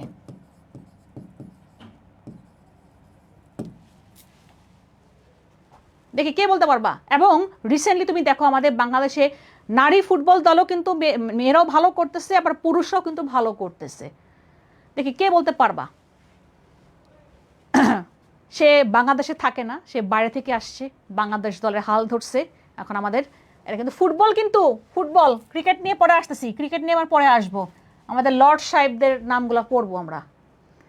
তাহলে বর্তমানে ফুটবল দলের অধিনায়ক কিন্তু জামাল ভুঁইয়া। দেখো তো ঠিক আছে কিনা, তোমরা যারা ফুটবল দেখো তারা একটু দেখো, আমারও ভুল হতে পারে বাট আশা করি এটাই ভুঁইয়া, জামাল ভুঁইয়া। না হামজা, হামজা ক্যাপ্টেন না তো, ইউসুফ আলী হামজা খেলতেছে, হামজা ক্যাপ্টেন না। হামজা খেলছে কিন্তু হামজা ক্যাপ্টেন না, জামাল ভুঁইয়া ক্যাপ্টেন। আচ্ছা এবার বাংলাদেশে গণ অভ্যুত্থান দিবস পালিত হয় কত তারিখে? আমরা এখানে কিছু কিছু তোমার দিবস পড়ব। এই দিবস টপিকের নাম কি? দিবস। আজকে আমরা বাংলাদেশের কিছু দিবস নিয়ে একটু কথা আলোচনা করি। যেমন এখানে বলছে, খেয়াল করে দেখো, বাংলাদেশের গণ অভ্যুত্থান দিবস, এর সাথে আমি লেজ লাগাবো জুলাই গণ অভ্যুত্থান দিবস। জাস্ট জুলাই দিলে আমার অ্যান্সারটা ভিন্ন হয়ে যাবে। আগে আমরা আসি আসাদ দিবস কবে? এটাও আসছিল পরীক্ষায় মেডিকেলে, মেডিকেল আর ডেন্টালে আসছিল আর কি, যখন ডেন্টাল আলাদা পরীক্ষা হইতো। ডেন্টাল মাঝে মাঝে আলাদা হয় আবার একলগে হয়, এরকম আর কি, বুঝছো? 20 জানুয়ারি। কেন? আমরা জানি যে 20 জানুয়ারি 1969 সালে আসাদকে গুলি করে হত্যা করা হয়। মিছিলে গুলি করছিল, আসাদ গুলি খেয়ে তখনই মারা যান। সে ছিল ঢাকা বিশ্ববিদ্যালয়ের ইতিহাস বিভাগের ছাত্র। এই জন্য আমরা কি পালন করি? 20 জানুয়ারি আসাদ দিবস। এবং আসাদের নামে আমাদের ঢাকার মোহাম্মদপুরের আইয়ুব গেটের নাম চেঞ্জ করে পরে আসাদ গেট করা হয়। 24 জানুয়ারি 1969 সালে কথা বলতেছি আমি, 1969 সালের 24 জানুয়ারি নবকুমার ইনস্টিটিউটের ছাত্র, নবম বা দশম শ্রেণী, কোথাও কোথাও লেখা নবম শ্রেণীর ছাত্র, কোথাও কোথাও দশম শ্রেণী, মানে আমাদের তোমার চেয়ে কত ছোট, মতিউর রহমানকে গুলি করে হত্যা করা হয়। এই মতিউর রহমান নামে গুলিস্তানের শিশু পার্ক নাম ছিল আইয়ুব শিশু পার্ক, তার নামে মতিউর শিশু পার্ক করা হয়েছে, যেটা হচ্ছে বঙ্গভবনের পাশে। আমরা গণ অভ্যুত্থান দিবস পালন করি কবে? 24 জানুয়ারি। ঠিক আছে, এই দিবসগুলো খুবই ইম্পর্টেন্ট। তারপর যেহেতু আমরা বললাম যে গণ অভ্যুত্থান দিবস, এখন আমি যখন জুলাই অ্যাড করব, জুলাই গণ অভ্যুত্থান দিবস কয়দিন আগে তোমরা বন্ধ পাইছো বলো? কবে? 5ই অগস্ট। কবে? 5ই অগস্ট। আমরা জানি যে গণভবন, যেখানে প্রধানমন্ত্রীর বাসভবন ছিল যেটা, সেটাকে এখন কি করা হয়েছে? জুলাই গণ অভ্যুত্থান স্মৃতি জাদুঘর। সেই জুলাই গণ অভ্যুত্থান স্মৃতি জাদুঘরটা গণভবনে করা হয়েছে এবং এই মাসের যে 5ই অগস্ট গেছে, 5ই অগস্ট 2026 সালে সেটা প্রধানমন্ত্রী তারেক রহমান উদ্বোধন করছেন। এটা গুরুত্বপূর্ণ প্রশ্ন একটা, কারণ যেহেতু প্রধানমন্ত্রী উদ্বোধন করছেন এবং গণভবনকে এখন আমরা জাদুঘর বানাইছি, প্রশ্ন এটা খুবই খুবই গুরুত্বপূর্ণ। যেগুলো বলি এটা মাথায় রাখো যে কেন আমি গুরুত্বপূর্ণ বলি, হ্যাঁ, পরীক্ষায় আসে দেখে এই জন্য বলে দিই আমি। এবার একাডেমিকে যখন আমি ক্লাস নিছি, তোমাদের যেমন ফিজিক্স, কেমিস্ট্রি, বায়োলজিতে না, আমার হচ্ছে গিয়ে পৌরনীতি, ইতিহাস ক্লাস নিচ্ছি, আমি ক্লাসে বলি যেটা যে খুবই খুবই খুবই গুরুত্বপূর্ণ, দেখা গেছে এগুলোই প্রশ্ন পরীক্ষায় আসছে আর কি, বুঝছো? এই জন্য এটা মাথায় রাখবা, যেটা আমি গুরুত্বপূর্ণ বলি সেটা মাথায় রাখো।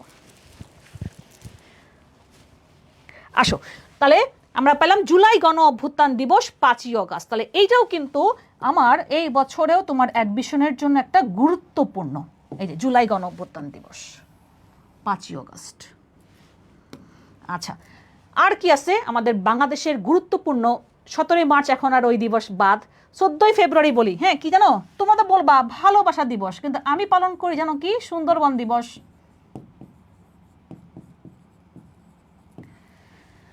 আমাদের আগে জাতীয় শিক্ষক দিবস ছিল 19 জানুয়ারি, এখন আর বাদ পড়ে গেছে, কারণ আমরা এখন যেটা বিশ্ব শিক্ষক দিবস 5ই অক্টোবর সেটাই পালন করি। বিশ্ব শিক্ষক দিবস 5 অক্টোবর। তারপর আসো মানবাধিকার দিবস, মানে কিছু ইম্পর্টেন্টগুলো লিখে দিচ্ছি, হ্যাঁ। মানবাধিকার দিবস 10ই ডিসেম্বর।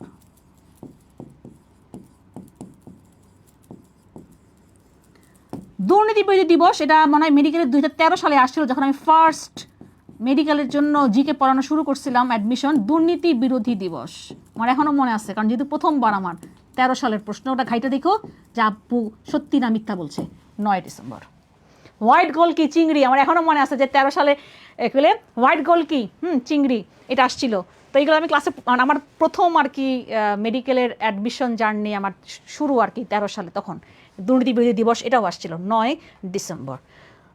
তারপর আরেকটা লিখে দেই, এখানে লিখি বিশ্ব জনসংখ্যা দিবস 11ই জুলাই।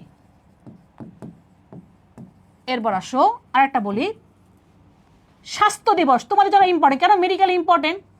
বিশ্ব স্বাস্থ্য দিবস, এটা খুবই গুরুত্বপূর্ণ স্বাস্থ্য নিয়ে, তাই না? 7 এপ্রিল, কেন? কারণ 7 এপ্রিলে WHO প্রতিষ্ঠা হয়েছে, তাই জন্য পালন করা হয় বিশ্ব স্বাস্থ্য দিবস। আরেকটা পড়াই দেই, সেটা দিয়ে জায়গা নেই, এখানে লিখি, হ্যাঁ। তামাক মুক্ত দিবস, তামাক মুক্ত দিবস 31শে মে। বিসিএস এ প্রশ্ন আসছিল, বুঝছো কি হবে জানো? World No Tobacco Day occurs on 31 May. মেডিকেলের জন্য বিসিএস এর প্রশ্ন খুবই গুরুত্বপূর্ণ, বিসিএস প্রশ্ন খুবই গুরুত্বপূর্ণ। বিশ্ব তামাক মুক্ত দিবস কবে তাহলে বললাম আমরা? 31শে মে। তাহলে এখানে কি বলছে আমাকে? গণ অভ্যুত্থান, এখানে জুলাই বলে নাই, তাহলে আমার এটা কি হবে? 24 জানুয়ারি অ্যান্সার। কোন কোশ্চেনটা আবার বলবো? হাবিবাতুল হাসান, বাবারে বাবা কি কঠিন নাম, মানে হাবিব কোন কোশ্চেনটা আবার বলবো বলো তো দেখি, কোন কোশ্চেনটা? স্বাস্থ্য দিবস মনে হয় একবার আসছিল, মনে হয় মেডিকেল বা ডেন্টালে একবার আসছিল 7 এপ্রিলটা, আসছিল, একবার আসছিল। কোন কোশ্চেনটা আবার বলবো? একটু বললে বেটার হয়, তাহলে বুঝতে পারবো যে কোন কোশ্চেনটা তোমরা বুঝো নাই। ক্লিয়ার? তাহলে আমি আরও ইম্পর্টেন্টগুলো আমি আবার কিন্তু তোমাকে লিখে দিলাম, যেমন মেডিকেলের জন্য এই জিনিসগুলো ইম্পর্টেন্ট, কারণ এগুলো স্বাস্থ্য সম্পর্কিত, তাই আর কি।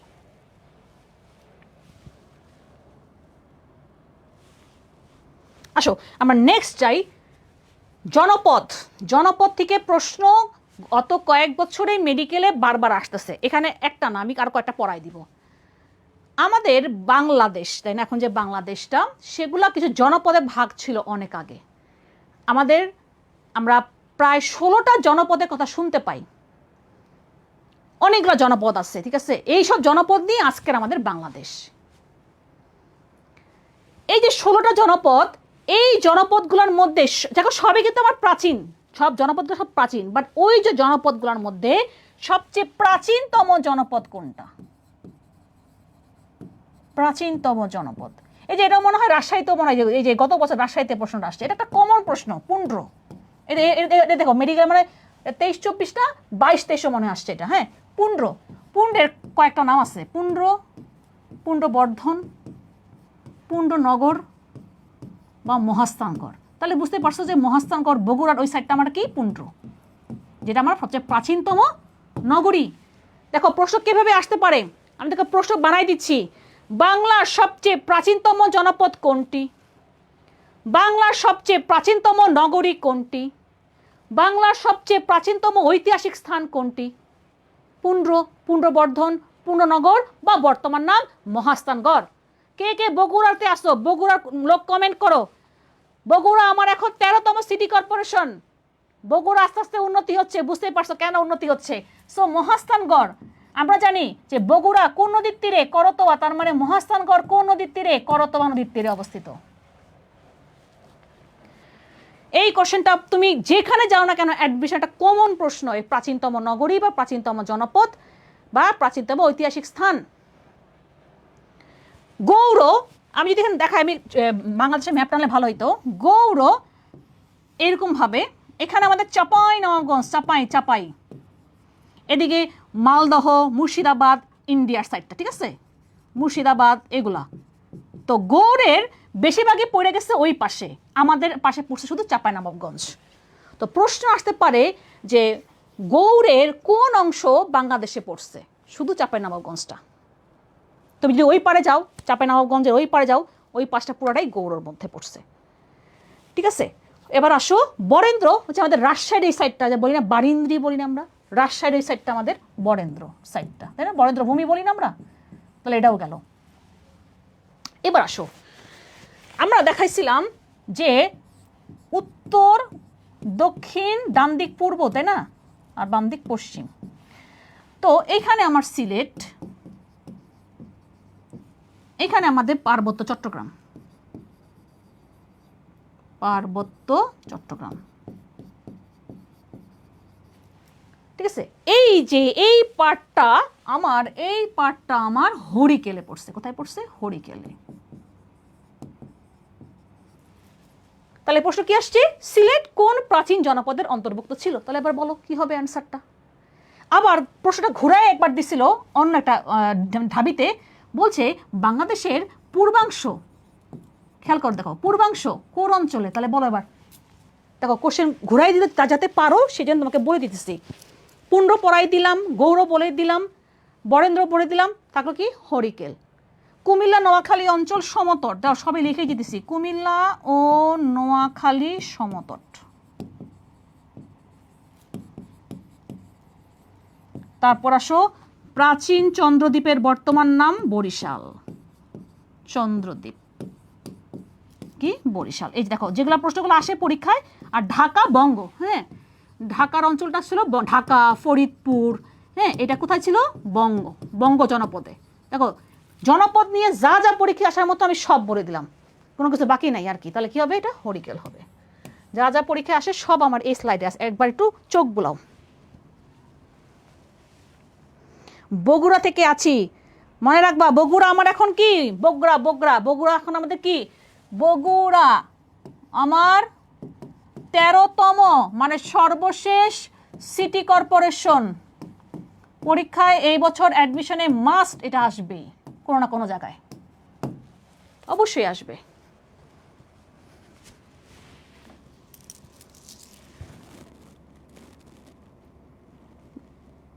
আপু কি বিসিএস ক্যাডার? লামিয়া বলছে, কি মনে হয় তোমার? বলো লামিয়া, কি মনে হয়? আমাকে দেখে বিসিএস ক্যাডার মনে হয়? তোমাদের কাছে প্রশ্ন রেখে গেলাম আমি, কি বলো দেখি, কে বলতে পারবা কিনা দেখি। যে ঠিক মতন বলতে পারবা তার জন্য একটা পুরস্কার আছে আমার পক্ষ থেকে।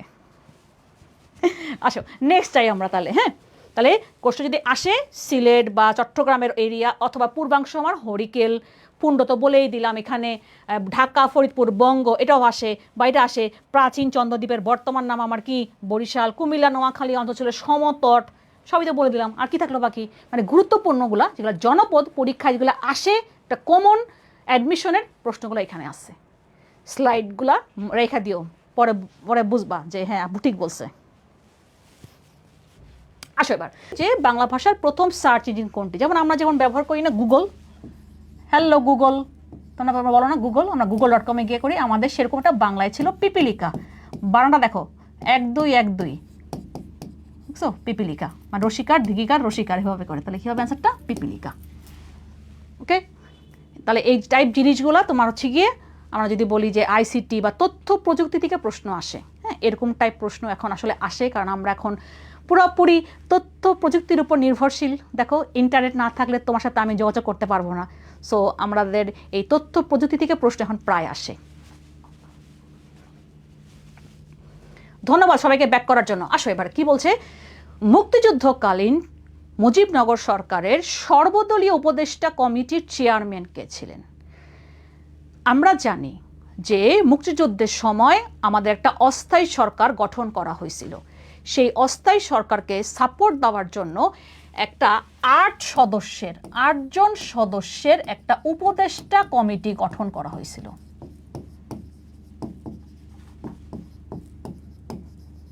ঠিক আছে, এই উপদেষ্টা কমিটির চেয়ারম্যান কে ছিলেন? প্রশ্ন তো এটাই চাইছে, এবং দেখো দুইবার প্রশ্ন আসছে, ডেন্টাল একবার আসছে, মেডিকেলও একবার আসছে কোশ্চেনটা। তোমরা অ্যান্সারটা করো, আমি একটু এখানে লিখি যে সৈয়দ নজরুল ইসলাম, আমাদের যে অস্থায়ী সরকার যে গঠন করা হয়েছিল, সেই অস্থায়ী সরকারের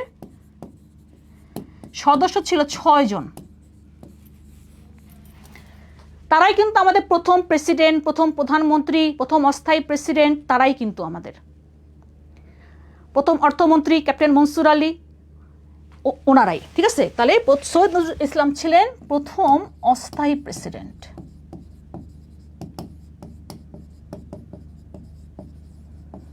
তাজউদ্দিন ছিলেন প্রথম প্রধানমন্ত্রী। ঠিক আছে, দুইজনের নাম পাইলাম আমরা। এখানে আমি একটু লিখি তাহলে, প্রথম প্রেসিডেন্ট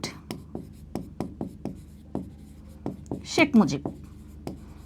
এবার তোমার একটা মজার জিনিস বলি, এই প্রশ্ন তো দিছে প্রথম প্রেসিডেন্ট, কিন্তু এখন তো বুঝছে শেখ মুজিবকে নিয়ে প্রশ্ন আসে না। এখন যদি বলা হয় যে জনগণের ভোটে নির্বাচিত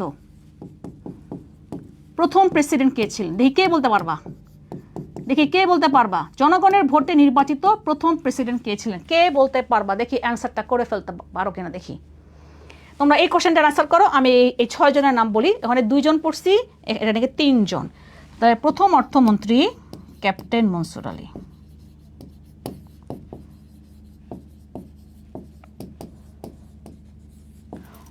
প্রথম পররাষ্ট্রমন্ত্রী মোশতাক আহমেদ, প্রথম স্বরাষ্ট্রমন্ত্রী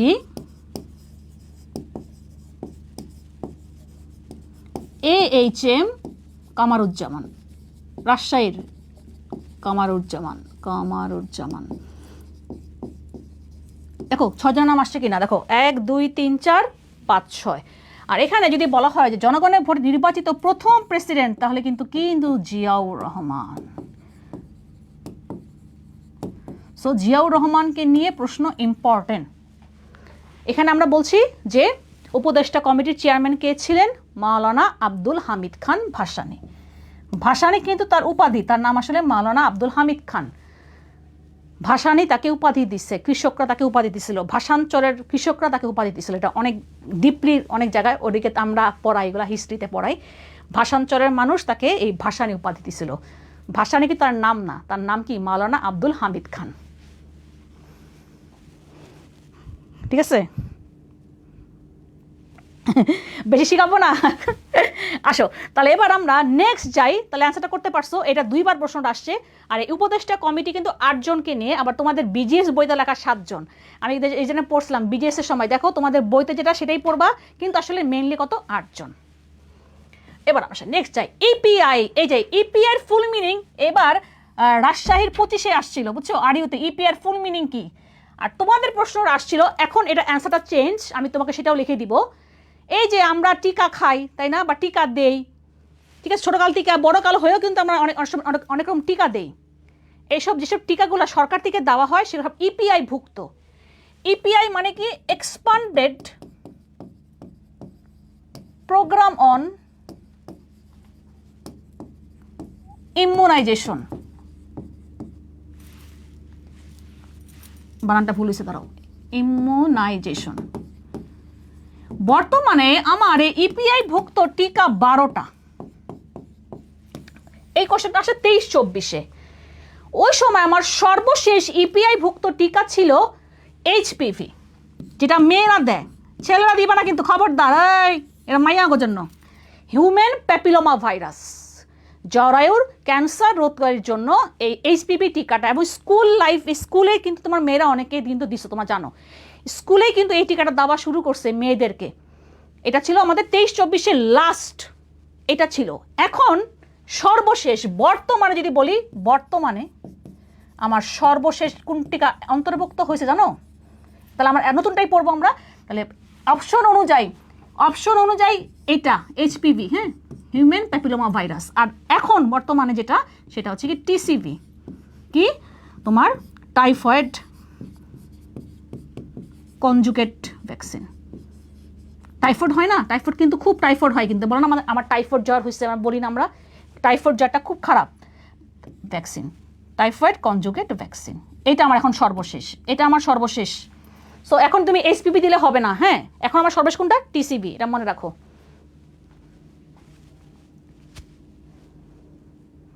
ওকে, তাহলে কোভিড-19, তুমি দেখো কোভিড-19ও কিন্তু আমরা ফ্রিতে দিচ্ছি। বা আমি তোকে বললাম যে এমআর টিকা, এটাও কিন্তু আমার ইপিআই ভুক্ত, এমআর টিকাটা কিন্তু ইপিআই ভুক্ত। আমাদের কোভিড-19 ইপিআই ভুক্ত না, এটা আমরা তখন দিছি করোনা ভাইরাসে, যখন করোনা ভাইরাসে আমরা আক্রান্ত হয়েছিলাম। বাট এই যে এমআর টিকা বা ওপিভি, ওরাল পোলিও ভ্যাকসিন, খাইছো না ছোটোকালে? এই যে এরকম করে গেছো টিকা কেন্দ্রে গেছো, করছো, খাওয়াই দিচ্ছে ওপিভি, মুখ দিয়ে, মানে কি ওরাল পোলিও ভ্যাকসিন, মুখ দিয়ে খাইছো, ঠিক আছে। এটাও কিন্তু আমার ইপিআই ভুক্ত টিকা, এটাও আমার ইপিআই ভুক্ত টিকা। এমআর টিকা, এই যে হামের টিকা, এটাও আমার ইপিআই ভুক্ত। এগুলো সব আমার ইপিআই ভুক্ত টিকা, এগুলো সবাই কিন্তু আমরা এগুলো দিচ্ছি। কিন্তু এই যে পেন্টাভেলেন, এগুলো সব আমার হচ্ছে কি কিন্তু আমার সব ইপিআই ভুক্ত টিকা। ওকে, নেক্সট যাই আমরা। সেপ্টেম্বর অন যশোর রোড কবিতাটির রচয়িতাকে। এটাও একটা মুক্তিযুদ্ধ ভিত্তিক। এই কোশ্চেনটা একটা খুবই একটা কমন প্রশ্ন, অ্যান্সার দাও। এটার সাথে আমি একটা অ্যাড করি, সেটা হচ্ছে গিয়ে 1 অগাস্ট, আমি মুখে বলি, হ্যাঁ, 1 অগাস্ট 1971 সালে নিউ ইয়র্কের ম্যাডিসন স্কোয়ার গার্ডেনে একটা কনসার্ট হয়েছিল। কি নাম? Concert for Bangladesh. Concert for Bangladesh সংক্ষেপে লিখলাম, হ্যাঁ। কবে? 1 অগাস্ট 1971 সালে। এটার উদ্যোক্তা কে ছিলেন? পণ্ডিত রবিশঙ্কর, পরীক্ষায় আসছিল, মেডিকেলে আসছিল, আর জর্জ হ্যারিসন। ওই দেখো নামটা আছে ওখানে, জর্জ হ্যারিসন। জর্জ হ্যারিসনের গান আছে বাংলাদেশ নাম দিয়ে, সার্চ করবা পাবা, খুবই সুন্দর একটা গান আছে বাংলাদেশকে নিয়ে। ওই গানটা গান লিখছিলেন এবং ওই গানটা ওখানে উনি গানটা গাইছিলেন। উনি বিটেলসের হচ্ছে গিয়ে ভোকালিস্ট, বিটেলসের গায়ক উনি। এবং এই কবিতাটি কে লিখছিলেন? মার্কিন কবি অ্যালেন গিন্সবার্গ। তার মানে কি হবে? অ্যান্সারটা হবে এটা, উনি মার্কিন কবি। ওকে, ক্লিয়ার? ঢাকা গেটের নির্মাতাকে, এটা মেডিকেলের 23-24 প্রশ্নটা আসছিল। ঢাকা গেট, আমি ওই বছর ঢাকা গেটের সামনে ছবি তোলা পোস্ট করছিলাম টার্গেট ডিএমসি গ্রুপের মধ্যে, হ্যাঁ।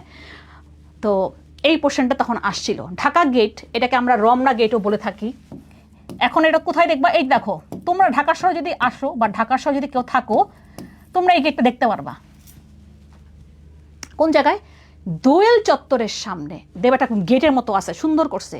সেই গেটের সামনে তুমি দেখবে একটা কামান আছে, কামান। এই কামানটার নামও মীর জুমলার কামান। তাহলে বুঝতে পারছো অ্যান্সারটা কি হবে। এই গেটের সামনে এই কামানটা এখন নিয়ে আসছে। এই কামানটা আগে ছিল ওসমানী উদ্যান, এখান থেকে খুইলা এখানে এই কামানটা এইটার সামনে স্থাপন করছে, ঢাকা গেটের সামনে।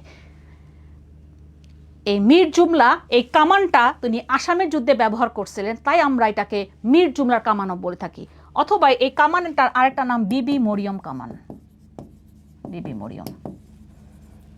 তাহলে এটা কোথায় বললাম আমরা? বাংলা একাডেমির সামনে বলতে পারো, ঢাকা ভার্সিটি বলতে পারো, দোল চত্বরের সামনে বলতে পারো। যারা যাবা ওদিকে অবশ্যই দেখে আসবা। কেন বলতেছি এটাই, আর কোনোদিন তুমি ভুলবা না ঢাকা গেট নিয়ে। আমি তো এখন চেষ্টা করি এরকম যে আমি যেগুলো পড়াই সেগুলো আমার আশেপাশে থাকলে আমি ওখানে যাওয়ার চেষ্টা করি, যে আমি একবার দেখবো, আমার মুখস্থ করা লাগবে না।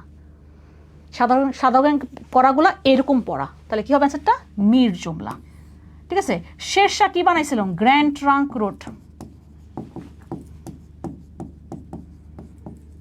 শেরশাহ বানাইছে। শাহ সুজা বানাইছে হচ্ছে গিয়ে বড় কাটরা। শায়েস্তা খান তো লালবাগ পড়ছি, এখানে পড়বো ছোট কাটরা। এই দুইটা পুরান ঢাকাতে, এই দুইটা পুরান ঢাকাতে। দেখো কত কিছু পড়ে ফেলছি আমরা আজকে। বাংলাদেশে মুদ্রা হিসেবে টাকা কবে চালু হয়? এই যে আমরা যে বলি যে টাকা, এটা কিন্তু আসলে আমাদের বাংলাদেশের মুদ্রার নাম। ডলার মুদ্রা, পাউন্ড মুদ্রা, ফ্র্যাঙ্ক, পেসো এগুলো মুদ্রার নাম, রুপি মুদ্রা। বাংলাদেশে প্রথম আমরা টাকা বা মুদ্রা আমাদের প্রথম চালু হয়, অ্যান্সারটা দেওয়া আছে। প্রথম আমরা চালু করছিলাম 1 ও 100 টাকার নোট, 1 আর 100 টাকার নোট। প্রশ্ন আসতে পারে বাংলাদেশে প্রথম 100 টাকার নোট কবে চালু হয়? একই প্রশ্ন উত্তর।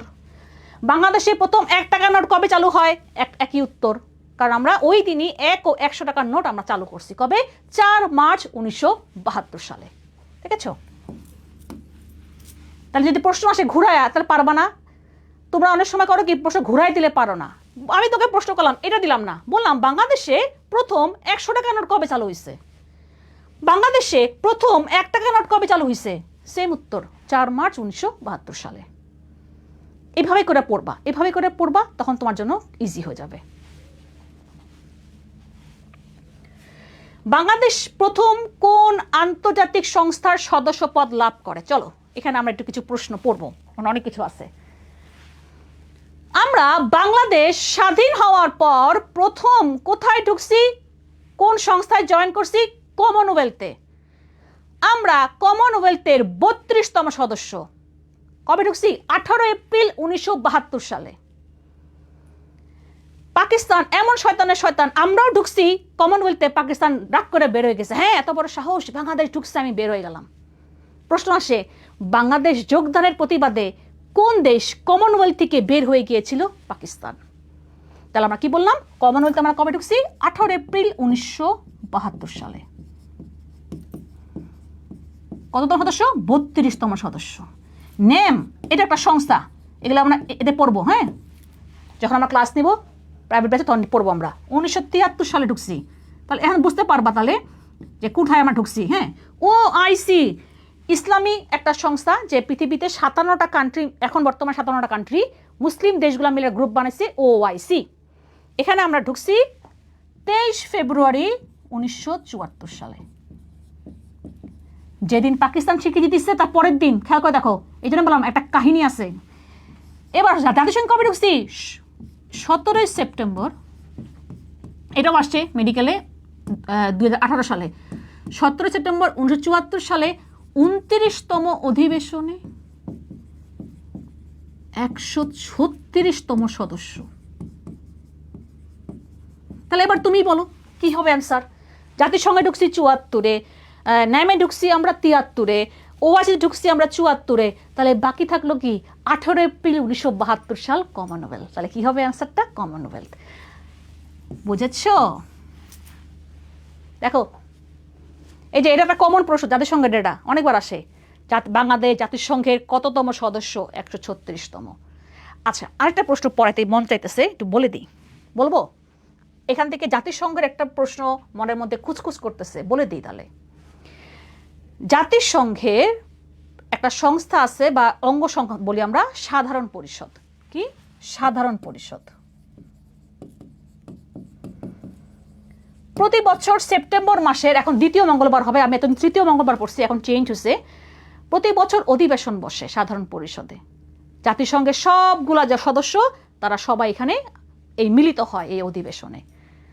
একটা অধিবেশন বসবে, তাহলে কি থাকে, একজন সভাপতি থাকবে যেটাকে রান করবে, এই অধিবেশনটাকে সভাপতিত্ব করবে। আমরা বাংলাদেশ প্রথম এই সাধারণ পরিষদের সভাপতি নির্বাচিত হয়েছিলাম 1986-এ 41তম অধিবেশনে। অনেক গর্বের বিষয়, তাই না? আরো গর্বের বিষয় কি এবার, এই জন্য কেন বলতেছি, এটাও এবার অ্যাডমিশনের প্রশ্ন আসবে। আরেকটা গর্বের বিষয় যে আমরা দ্বিতীয়বারের মতন, আমি কি আবার আটকাই গেলাম?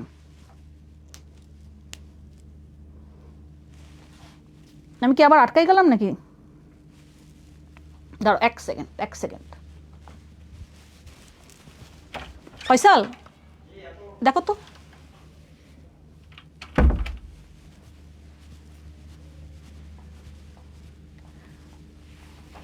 আটকাই গেছে কিনা।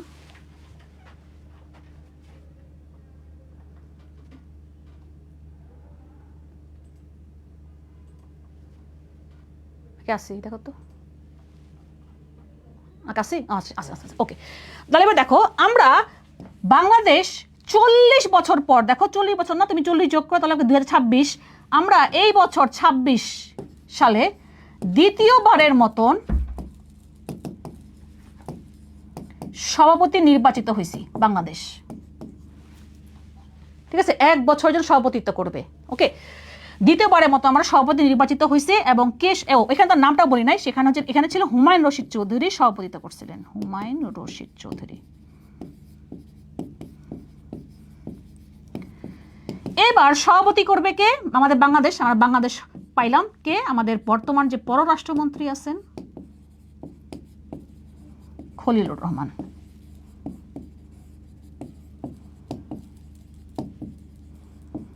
উনি সভাপতিত্ব করবেন। তার মানে বাংলাদেশ 2 বার আমরা এই সাধারণ পরিষদের অধিবেশনের সভাপতি নির্বাচিত হয়েছে। এটা একটা খুবই গুরুত্বপূর্ণ এই বছর অ্যাডমিশনে আসার মতন এটা। ঠিক আছে,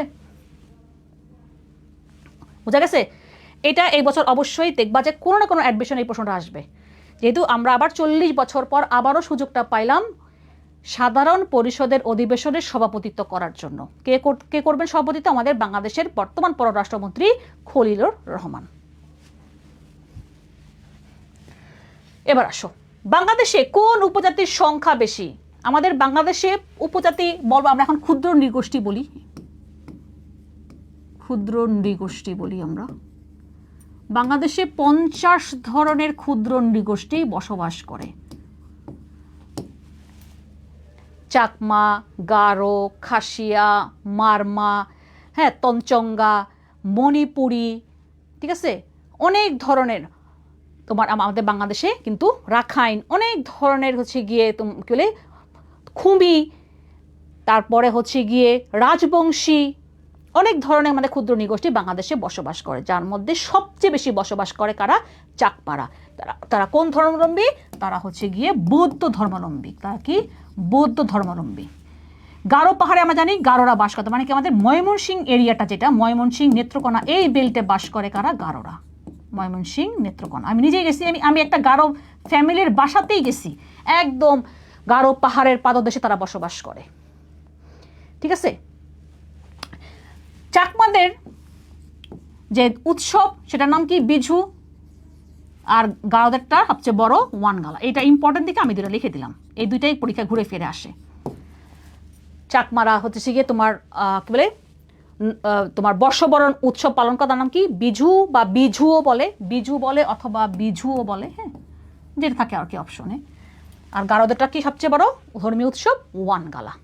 তাহলে কি হবে প্রশ্নটা? যে বাংলাদেশে চাকমারা সবচেয়ে বেশি বসবাস করে এবং আমাদের পার্বত্য চট্টগ্রামের দিকেই চাকমারা বেশি বসবাস করে।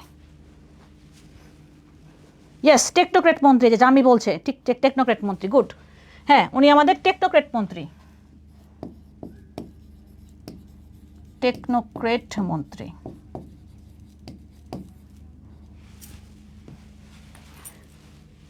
এবার আসো, 1954 সালে নির্বাচনে যুক্তফ্রন্টের প্রতীক কি ছিল? আমরা মুসলিম লীগকে হারানোর জন্য 1953 সালে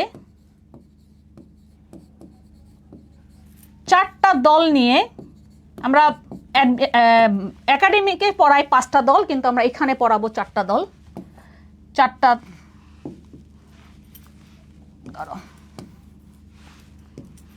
4টা দল নিয়ে আমরা এই যুক্ত ফ্রন্ট করি। কি কি?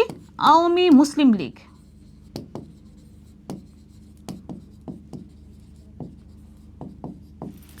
কৃষক শ্রমিক পার্টি,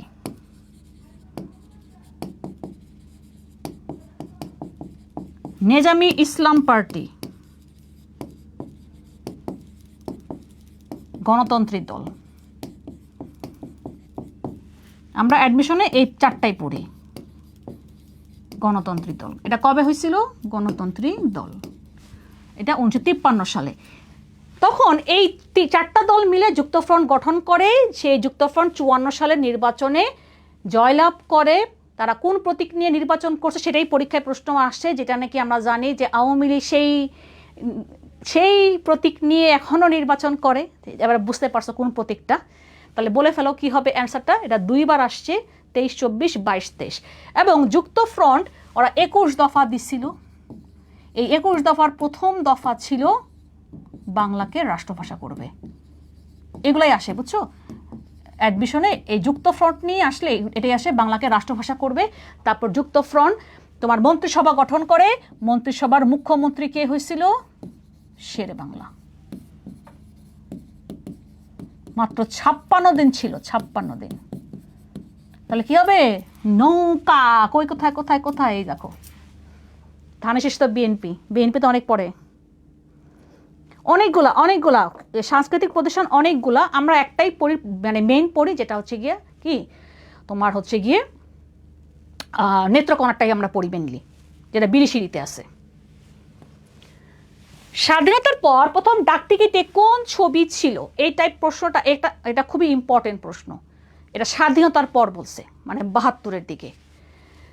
আর আমরা মুক্তিযুদ্ধের সময় মুজিবনগর সরকার যে প্রথম ডাকটিকিট প্রকাশ করে, মুজিবনগর সরকার প্রথম ডাকটিকিট প্রকাশ করে।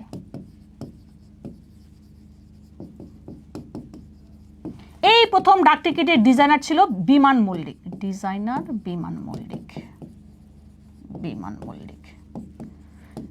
এরপরে 1972 সালের 21শে ফেব্রুয়ারি, তাহলে বুঝতে পারছো কি হইতে পারে।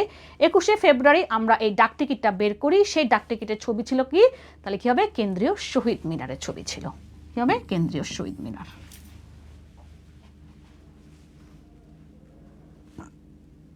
ওকে,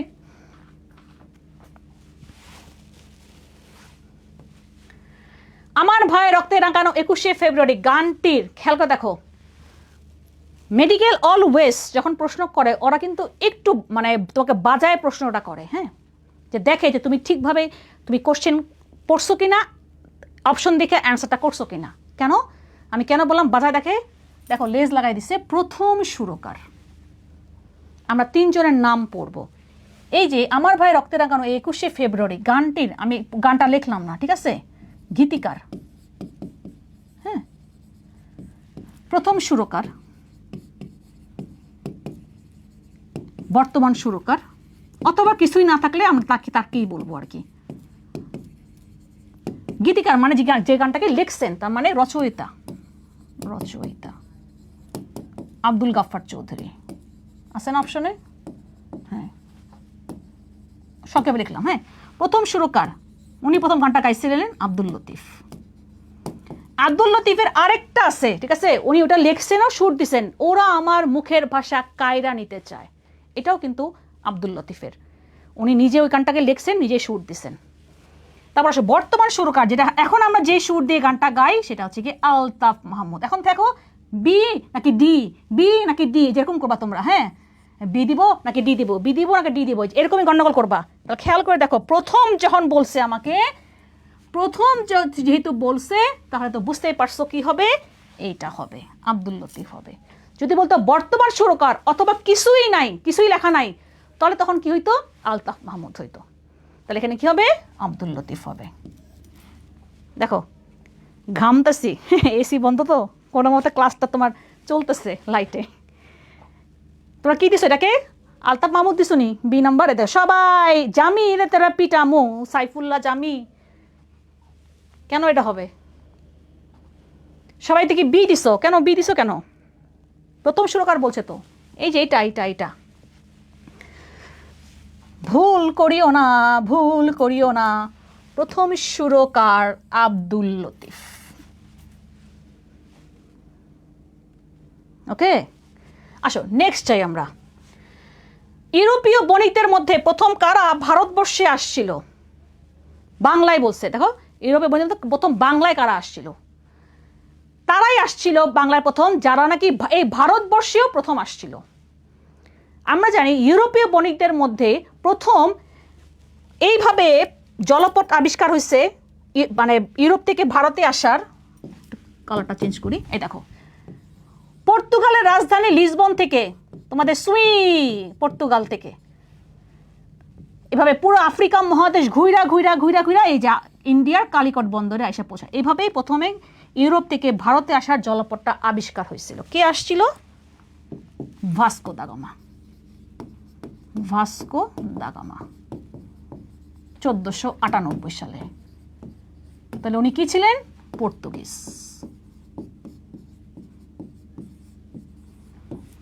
ঠিক আছে, তাহলে ভারতবর্ষে পর্তুগিজরাই প্রথম ভারতবর্ষে আসছে ইউরোপ থেকে বাণিজ্য করার জন্য। এভাবেই প্রথম ইউরোপ থেকে ভারতে আসার জলপথ আবিষ্কার হয়। এবং বাংলাতেও এই পর্তুগিজরাই আসছিল 16 সালে, 1516 সালে। তাহলে কি হবে? পর্তুগিজ। কি হবে? পর্তুগিজ। ঠিক আছে,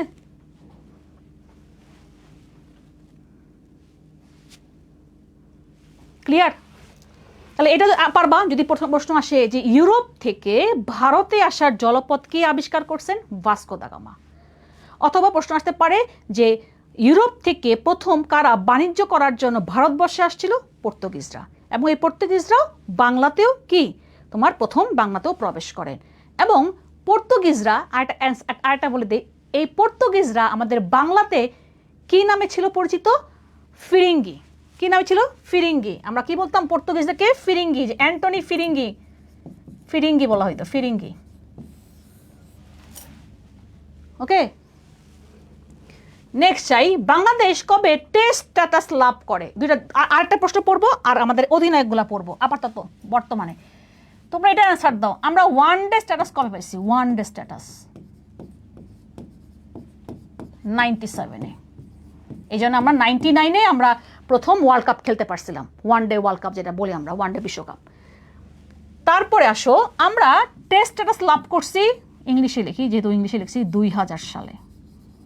আমরা প্রথম কার বিরুদ্ধে খেলছিলাম? প্রথম ইন্ডিয়ার বিরুদ্ধে খেলছিলাম, তাই না? আমরা প্রথম ইন্ডিয়ার বিরুদ্ধে খেলছিলাম, প্রথম ইন্ডিয়ার বিরুদ্ধে টেস্ট খেলছিলাম, হারছিলাম কিন্তু ইন্ডিয়ার বিরুদ্ধে খেলছিলাম। রিসেন্টলি আমরা অস্ট্রেলিয়াকে হারাইছি, অস্ট্রেলিয়াতে যেয়ে, তাই না? প্রথম টেস্ট ম্যাচে আমরা কত 9 উইকেটে হারাইছি। হ্যাঁ 9 উইকেটে না, হ্যাঁ 9 উইকেটে হারাইলাম, হ্যাঁ 9 উইকেটে হারাইছি আমরা। যে এরকমটাই প্রশ্ন কিন্তু হয় যদি আমাদের পরীক্ষার আগে যদি কোনো খেলা হয়, ওই খেলাতে আমরা যদি বাংলাদেশ যদি জিতি, তাহলে কিন্তু এই প্রশ্নগুলো পরীক্ষায় আসে। তাহলে আমরা কি বললাম? 9 উইকেটে আমরা হারাইছি রিসেন্টলি অস্ট্রেলিয়াকে। এবং আমরা প্রথম টেস্ট স্ট্যাটাস পাইছি কবে? তাহলে 2000 সালে। আর ওয়ান ডে স্ট্যাটাস পাইছি আমরা 1997-এ। এটাও আসছে, এটাও ম্যাটে আসছিল কোনো একটা ইয়ারে, আমার ইয়ারটা মনে নাই।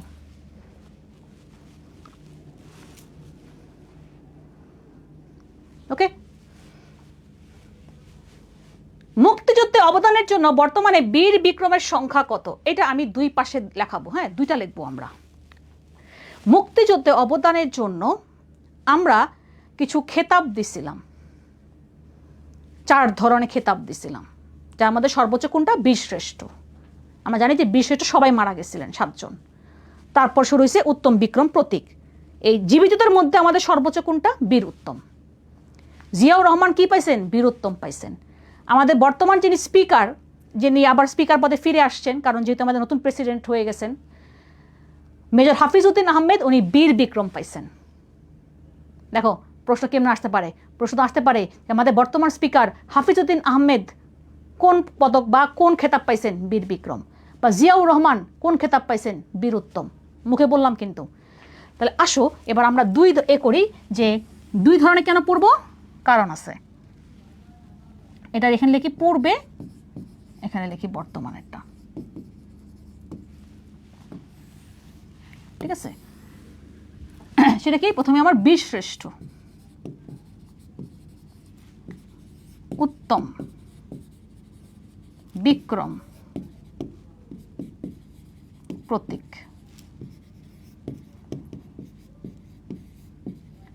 7 জন, 68 জন, 175 জন, 426 জন। দেখো তো গুণে দেখো তো কতজন হবে, 676। এটা আমরা ডিক্লেয়ার করছিলাম 15 ডিসেম্বর 1973 সালে। তারপরে শেখ হাসিনা সরকারের সময় 4 জনের খেতাব বাতিল হয়েছে, কারণ তারা শেখ মুজিবের খুনি ছিল। এই জন্য বর্তমান এবং গেজেট আকারে তাদের নামটা বাতিল করা হয়েছে, এই জন্য বর্তমানটা পড়তে হবে, ঠিক আছে? তাহলে এখানে 7 জন, এখানে 67 জন, এখানে 174 জন, এখানে 424 জন, তাহলে কতজন হবে, 672 জন। তাহলে এবার বলো দেখি বীর বিক্রম কোনটা? বীর বিক্রম এই যে 174। তাহলে কি হতে পারে অ্যান্সারটা? তাহলে বলে ফেলো, তাহলে বলে ফেলো কি হবে অ্যান্সারটা, যে আমি এই করে দিই 67 বীর বিক্রম, এই যে বীর প্রতীক, ঠিক আছে? 4 জনের খেতাব বাতিল হওয়াতে তারা গেজেট পাস করে বাতিল করছে, এই জন্য আমাদের বর্তমানে 672 কিন্তু। তাহলে কি হবে অ্যান্সারটা, বীর বিক্রম চাইছে, তার মানে কি হবে 174। এটার একটা আছে, কিন্তু এটা লিখে দিলে না, তোমার নাম্বারে ফোন করলে একজন ফোন ধরে, ঠিক আছে? একজন নানি আছেন ফোন ধরে, এটা একটা মোবাইল নাম্বার দিয়ে আমি লিখে দিছিলাম, লিখে দিব না, তোমার দুষ্টু ওনারে ফোন করে তোমরা তাকে মানে ডিস্টার্ব করো আর কি। হ্যাঁ, এটা একটা রিয়েল ফোন নাম্বার, এই জন্য বলবো না এটা। এবার আসি, বাংলাদেশের সর্বপ্রথম জাদুঘর কোনটি? জাদুঘর নিয়ে প্রশ্ন হয়েছে, ডেন্টালে আসছিল যে আমাদের প্রথম জাদুঘর কোনটি। জাতীয় জাদুঘর তো আমাদের ঢাকাতে, তোমার হচ্ছে গিয়ে শাহবাগের এতে। আমাদের বাংলাদেশের প্রথম জাদুঘর বরেন্দ্র গবেষণা জাদুঘর রাজশাহীতে। যারা রাজশাহী শহরে থাকো তারা ঘুরে এসো, এটা আমাদের প্রথম জাদুঘর, তোমরা নিজেরা ঘুরতে যাও না। রাজশাহীতে, রাজশাহী শহরটা কোন নদীর তীরে? পদ্মা নদীর তীরে। সারদা পুলিশ একাডেমি কোথায়? এটাও আমার রাজশাহীতে। দেখো রাজশাহী নিয়ে তুমি কি পাইতে পারো প্রশ্নগুলা। পোস্টাল একাডেমি কোথায়? আমার রাজশাহীতে। এটাও প্রশ্ন আসে, আমাদের বাংলাদেশের একমাত্র পোস্টাল একাডেমি রাজশাহীতে। যেমন তোমরা যে যার এলাকা অনুযায়ী, ধরো কেউ রাজশাহী থাকো, হ্যাঁ, তুমি দেখো তোমার কি কি আছে ইম্পর্টেন্ট, যে হ্যাঁ আমি দেখতে পাচ্ছি এগুলো গুরুত্বপূর্ণ, পরীক্ষা আসে, তুমি এইভাবে করে তুমি তোমার এলাকা ওয়াইজ তুমি কিন্তু এগুলো ভাগ করতে পারো। যে যার এলাকা নিজের একটা নোট করে আমাকে একটু দেখাইতে পারো, আপু আমার এই এলাকাতে আমার এইটা আছে, আমি থাকি বগুড়াতে আমার এইটা আছে, আমি রাজশাহী থাকি আমার এইটা আছে, আমি নওগাঁ থাকি আমি এইগুলা পাইছি, আমি ঢাকায় থাকি আমি এগুলা পাইছি, আমি বরিশালে থাকি আমি এগুলা পাইছি। বাংলাদেশের বৃহত্তম বা সর্ববৃহৎ স্থলবন্দর কোনটি? ওকে, স্থলবন্দর কোনটি? সবচেয়ে বড় স্থলবন্দর, ল্যান্ড পোর্ট বলি আমরা, কি বলি? Land port.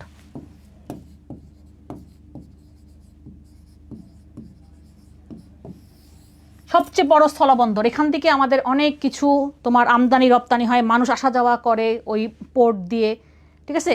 দেখো আমাদের এই 4টাই কিন্তু পোর্ট, 4টাই আমাদের ল্যান্ড পোর্ট, স্থলবন্দর। ওকে, যেমন আমি এর মধ্যে 3টা স্থলবন্দর দিয়ে আমি পার করছি, ইন্ডিয়াতে গেছি, ভোমরাতে যাই নাই, মানে সাতক্ষীরাতে ভোমরা, এটা যাওয়া হয় না, বাট বাকি 3টাতে গেছি। তামাবিল হচ্ছে কি আমার সিলেটে, ওই পারে ডাউকি, তামাবিলের ওই পারে কি ডাউকি, ইন্ডিয়া ডাউকি শহর, যেটা তোমরা জাফলং থেকে দেখতে পাও, যেটা বুড়িমারি স্থলবন্দর, লালমনির হাট। এদিক দিয়ে আমরা কোথায় যাই? ওই যে শিলিগুড়ি দেখাইলাম তোমাকে, শিলিগুড়ি, তুমি পঞ্চগড়তে যেতে পারবা, আমরা এটা দিয়ে গেছিলাম, বুড়িমারি দিয়ে গেছিলাম। বেনাপোলটা কোথায়? যশোরে। অনেক মানুষ কিন্তু এই বেনাপোল দিয়ে পার হয়। এই যে সবচেয়ে বড় স্থলবন্দর কোনটা? এটা ভোমরা, মানে সাতক্ষীরা, এটা আমি পার হই নাই, বাকি 3টাতে পার হয়েছিলাম।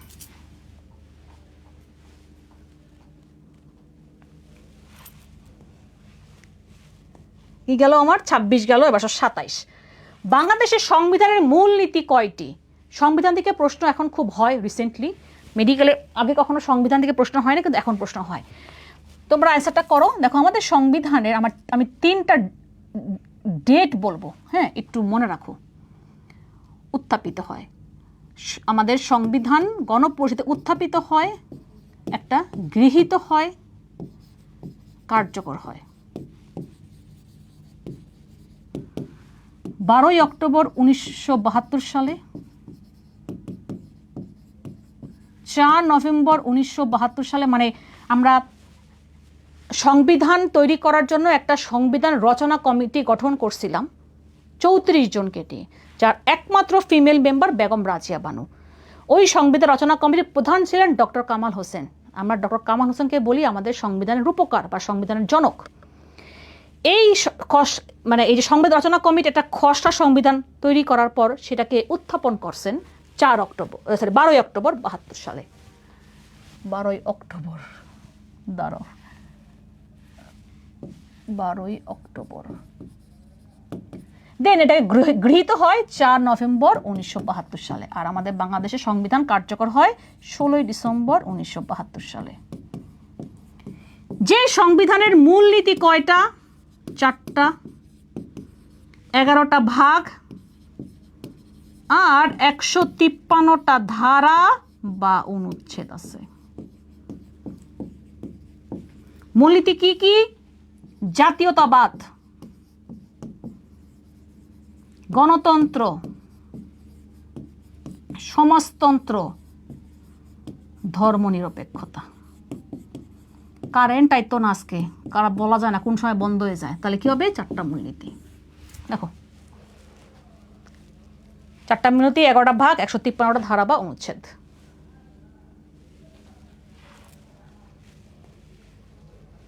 আয়তন অনুযায়ী বাংলাদেশের বৃহত্তম ও ক্ষুদ্রতম জেলা কোনটি? এটা 2 বছর আসছে মেডিকেলে, খেয়াল করে দেখবা। বৃহত্তম মানে আয়তনে বড়, আয়তনে ছোট। আমরা জানি আয়তনে বড় হচ্ছে গিয়ে রাঙ্গামাটি, আয়তনে ছোট হচ্ছে গিয়ে নারায়ণগঞ্জ। তাহলে দেখো কোথায়? এই রাঙ্গামাটি ও নারায়ণগঞ্জ। আরেকটা মজার কথা বলি, এটা 18-19 সালে যখন আসছিল তখন আরেকটা অপশনে ছিল রাঙ্গামাটি কমা তোমার হচ্ছে গিয়ে মেহেরপুর। আগে আমার ছোট জেলা ছিল মেহেরপুর, এখন বর্তমানে নারায়ণগঞ্জ। ওই যে কইছিলাম ইচ্ছা করে এরকম দেয়, এখন অনেকেই টাকা দিয়ে আসছে মেহেরপুর। এই যে আমি যে বলি দেখো এটা না হলে এটা হবে, এই যে আমি যে না হলে এটা হবে, এটা তোমরা শুনো না। প্রথমটুকু শুনছো, পরেরটুকু শুনো নাই। 18-19 সালে আমাকে একজন কমপ্লেন করছে, আমাকে গার্জিয়ান, অফলাইনে পড়াই তখন। আমি বলছি আমি ক্লাসে এটা আমার বলা, এখন আপনার ছেলে বা মেয়ে যদি না শুনে তাহলে আমার কি করার আছে? এই জন্য বললাম যে আমরা যখন বলি এটা শুনবা, যে কেন বলি যে এটা না হলে এটা হবে। কারণ পরীক্ষার প্রশ্ন অনেক সময় অপশনগুলো এইভাবে থাকে। সাধারণ জ্ঞানে এই জিনিসগুলো কনফিউজ, কিছু করার নাই, তোমাকে এভাবে পড়তে হবে। সো এখানে অপশনে ঝামেলা ছিল না, কিন্তু ওই 18-19 সালে ওই অপশনে ঝামেলাটা ছিল। বাংলাদেশের প্রথম শিক্ষা কমিশন কোনটি? 1972 সালে হয়েছে। প্রথম শিক্ষা কমিশন 1972 সালে হয়েছে। এবার আসো উপমহাদেশের প্রথম শিক্ষা কমিশন কোনটি? উপমহাদেশটা পড়ি, পুরোটা লিখলাম না। সেটা হচ্ছে গিয়ে হান্টার শিক্ষা কমিশন। হান্টার শিক্ষা, উইলিয়াম হান্টার প্রধান ছিলেন। হান্টার শিক্ষা কমিশন।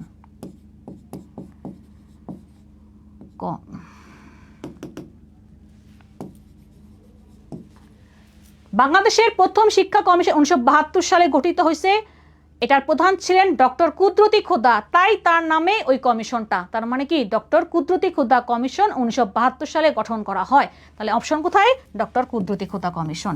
এখানেও তাই, যে প্রধান ছিলেন উইলিয়াম হান্টার, তাই তার নামে হান্টার শিক্ষা কমিশন, যেটা আমাদের উপমহাদেশের প্রথম শিক্ষা কমিশন। লর্ড রিপনের আমলে এই শিক্ষা কমিশনটা গঠন করা হয়। মোস্ট প্রবাবলি 72 বা 82, এই জন্য আমি লিখলাম না, আমি এটা একটু কনফিউজ। 1772 অথবা 82 সালে হয়েছে।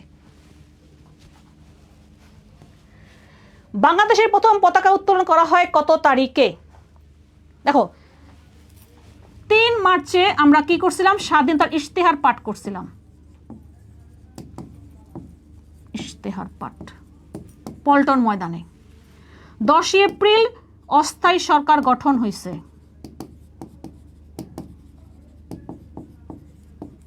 আর অস্থায়ী সরকার শপথ নিছেন মেহেরপুর জেলার, এখন বর্তমানে মেহেরপুর জেলার, যেটা মুজিবনগর, যেটা আগের নাম ছিল বৈদ্যনাথ তলার ভবের পাড়া, ঠিক আছে? এখন বর্তমানে মুজিবনগর নাম, ঠিক আছে? তাহলে অস্থায়ী সরকার শপথ নিছে। তাহলে কি হবে? আমরা প্রথম পতাকা উত্তোলন করছিলাম ঢাকা ইউনিভার্সিটিতে। কোথায়? ঢাকা ইউনিভার্সিটি। কে পতাকা উত্তোলন করছেন? সম আব্দুর রব জাসদের।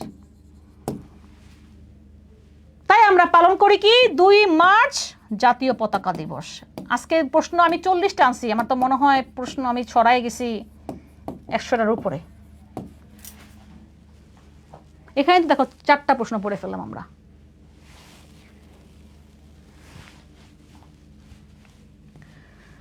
বাংলাদেশ কোন সাল থেকে শান্তিরক্ষা মিশনে কাজ করে আসছে? শান্তিরক্ষা ইউএন পিস কিপিং মিশন। কোনো দেশে যদি গন্ডগোল হয়, কোনো ঝামেলা হয়, জাতিসংঘ তাদের একটা মিশন আছে, শান্তিরক্ষা মিশন বলে, সেটা পাঠায় ওখানে যুদ্ধ হলে যুদ্ধ বন্ধ করার জন্য।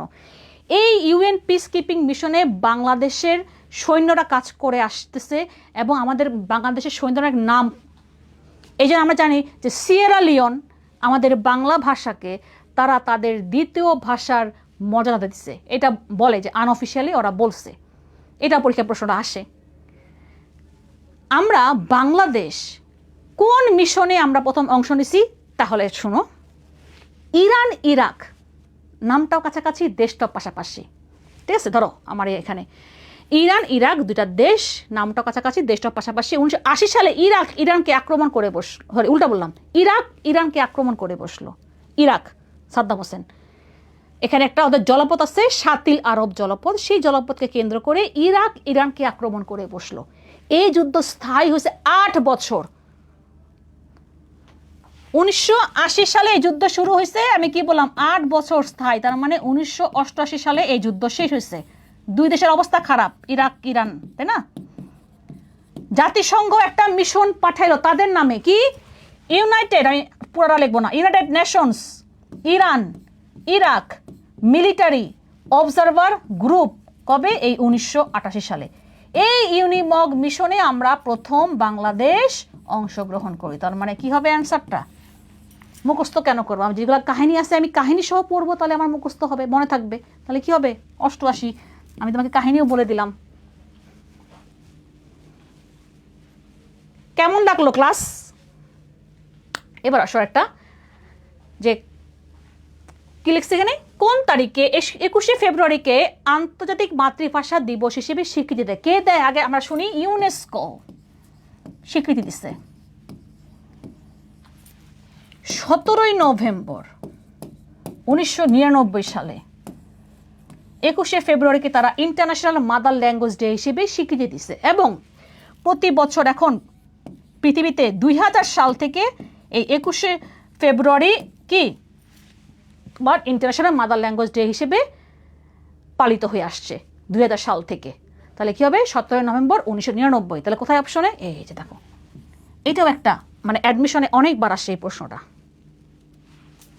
এই কোশ্চেনটা অনেকবার আসে অ্যাডমিশনে। হ্যাঁ, এটা মেডিকেলে 20-21 সালে আসছে, মানে করোনার কালের সময় আসছিল, তাই না? এটাও আসতে পারে যে কোন সংস্থা, এটাও আসতে পারে কোন সংস্থা 21শে ফেব্রুয়ারিকে ইন্টারন্যাশনাল মাদার ল্যাঙ্গুয়েজ ডে হিসেবে স্বীকৃতি দিছে? ইউনেস্কো।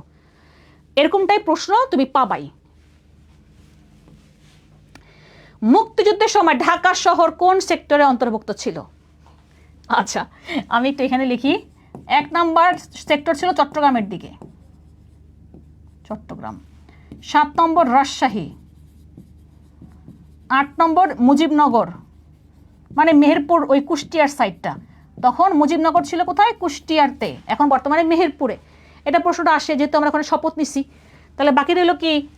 হারাধনের 4টি ছেলে, বাকি রইল একটা। তার মানে কি হবে? 2 নম্বর। ঢাকা শহর 2 নম্বর। কত বছর আসছে? ঢাকা বিশ্ববিদ্যালয় কোন সেক্টরে ছিল? দেখো প্রশ্ন কি, আমরা পড়ি ঢাকা শহর কোন সেক্টরে ছিল, আর গত বছর 25-এ ঢাবিতে প্রশ্ন আসছে যে ঢাকা বিশ্ববিদ্যালয় কোন সেক্টরে ছিল। এটা কি পারা উচিত না? এটা তো মানে ঘুরাই দিলেও তো বুঝতে পারছো ঢাকা বিশ্ববিদ্যালয় ঢাকাতে, ঢাকা শহরে। তাহলে কি হবে? 2 নম্বর। এবার আসো, বাংলাদেশের কোন গবেষক পাটের আঁশ থেকে পচনশীল পলিমার ব্যাগ তৈরি করেন? এই যে আমরা যে পলিথিন ব্যবহার করি এটা কিন্তু নষ্ট হয় না, এই জন্য আমাদের পলিথিন ব্যবহার করা উচিত না, কারণ যেটা মাটিতে নষ্ট হয় না সেটা আমাদের মাটির জন্য খারাপ। কিন্তু পাট পচনশীল, তো পাট থেকে আমি যদি পলিমার ব্যাগ বানাই, এটা আমার যদি মাটিতে পড়ে সেটা আমার কি পচে যাবে, তাহলে মাটিতে পচলে সেটা আমার মাটির জন্য ভালো। তাহলে পাট থেকে উনি কি বানাইছেন? পলিমার ব্যাগ বানাইছেন, যেটার নাম দিচ্ছেন উনি সোনালী ব্যাগ। কারণ আমরা কি বলি? পাটকে সোনালী আঁশ বলি, তাই না? সোনালী ব্যাগ নাম দিয়েছেন। এটা এখনো কিন্তু আমরা বাজারে এখনো পাই না। ডক্টর মাকসুদুল আলম কি করছেন? উনি পাটের জীবন রহস্য উন্মোচন করছেন। সিদ্দিকুল্লাহ জুটন 70% পাট 30% তুলা, সেটা দিয়ে জুটন বানাইছেন, যে জুটনের আবিষ্কারক।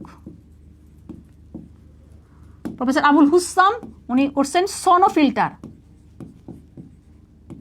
আর্সেনিক দূর করার জন্য উনি সনোফিল্টার আবিষ্কার করছেন, যাতে এখন থেকে আমি আর্সেনিক দূর করতে পারি এই ফিল্টার দিয়ে। তো বাকি রইল কি ডক্টর মোবারক আহমদ খান, উনি এটা করছেন। আরেকটা বানাইছেন উনি জুট থেকে, মানে পাট থেকে উনি যেন কি বানাইছেন, টিন বানাইছেন, টিন টিন, এটার নাম দিয়েছেন জুটিন, এটারও আবিষ্কারক উনি। এটা কিন্তু জুটন, এটা টিন, খেয়াল করবা, উল্টাপাল্টা করবা না, কারণ এটাই পরীক্ষায় আসে। পলিমার ব্যাগটাই গুরুত্বপূর্ণ, সোনালী ব্যাগ। বাংলা একাডেমির মূল ভবনের নাম কি ছিল? এটা হচ্ছে কি আমাদের নতুন নাম পূর্ব নাম, এখান থেকে প্রশ্ন। যেমন ঢাকার পূর্ব নাম কি, আমি মুখে বলি, হ্যাঁ, ঢাকার পূর্ব নাম কি? জাহাঙ্গীরনগর। চট্টগ্রামের নাম কি? ইসলামাবাদ। চন্দ্রদ্বীপ বললাম আমরা বরিশাল, এখন বর্তমানে বলি। দিনাজপুরের নাম কি ছিল আগে? গন্ডোয়ানা ল্যান্ড। কুষ্টিয়া, নদিয়া, কারণ নদিয়া ওই পারে ইন্ডিয়ার, তো আমরা একসাথে ছিলাম এই কারণে। কুমিল্লা, ত্রিপুরা, তুমি দেখো কুমিল্লার ওই পারে কিন্তু ইন্ডিয়ার ত্রিপুরা। ময়নামতি, রোহিতগিরি, এগুলো দেখা যায় ঘুরে ফিরে পরীক্ষায় আসে। বাংলা একাডেমি আমরা জানি যেটা 1955 সালে প্রতিষ্ঠা হয়েছিল, সেটার তুমি যদি যাও কখনো বাংলা একাডেমির ভিতরে দেখবে সাদা বিল্ডিং আছে, ওই বিল্ডিংয়ের নাম লেখা আছে বর্ধমান হাউস। তাহলে কী হবে সেটা? বর্ধমান হাউস। জাতীয় সংসদ ভবনের স্থপতিকে বলো। জাতীয় সংসদ ভবন 215 একর জমির উপরে, 9 তলা বিশিষ্ট, আর এটার স্থপতিকে আমেরিকার কে লুই আইকান। এটাও একটা কমন প্রশ্ন, সংসদ ভবনের স্থপতি। বাংলাদেশের রাষ্ট্রীয় মনোগ্রামে কয়টি তারকা আছে? এটা মুখস্থ করা লাগবে না। কেন মুখস্থ করা লাগবে না? খেয়াল করে দেখো, এখানে একটা ছবি আছে। তুমি যখন অ্যাডমিট কার্ড পাবা তখন তোমার এই অ্যাডমিট কার্ড এই ছবিটা থাকে, কারণ এটা রাষ্ট্রীয় মনোগ্রাম। রাষ্ট্রীয় সব কিছুতে তোমার এই ছবিটা বা এইটা এই লোগোটা তারা ব্যবহার করে রাষ্ট্রীয় কাজে। তুমি যদি সরকারি চাকরিজীবী হও তুমি ব্যবহার করতে পারবা, আমি পারবো না, আমি তো সরকারি চাকরিজীবী না। সো তোমাদের পরীক্ষা হয় কাদের আন্ডারে? DGHS, স্বাস্থ্য অধিদপ্তরের আন্ডারে পরীক্ষা হয়, তাই না? তার মানে কি সরকারি, এই জন্য তোমার এটা থাকে। এটা আমাদের রাষ্ট্রীয় মনোগ্রাম, আর জাতীয় প্রতীক আলাদা। খেয়াল করে দেখো, এটার তোমার ডিজাইনার হচ্ছে কি NN সাহা, NN সাহা। আর একটা, দুইটা, তিনটা, চারটা কেন মুখস্থ করবো? তোমার তো হাতের নকল, আমি বলি বৈধ নকল নিয়ে যাবা। আমাদের জাতীয় প্রতীকেও আমার 4টা তারকা আছে। ওইটার ডিজাইনার কামরুল হাসান। ওইটা আমার এই মুহূর্তে আমার কাছে পয়সা নাই, পয়সার মধ্যে যে আমাদের ভাসমান ফুল শাপলা, 2 দিকে তোমার ধানের শীষ, উপরে 3টা পাট পাতা, এবার এই পাট পাতার 2 দিকে 2টা করে মোট 4টা তারকা আছে। তাহলে কী হবে অ্যান্সারটা? 4 অ্যান্সার হবে।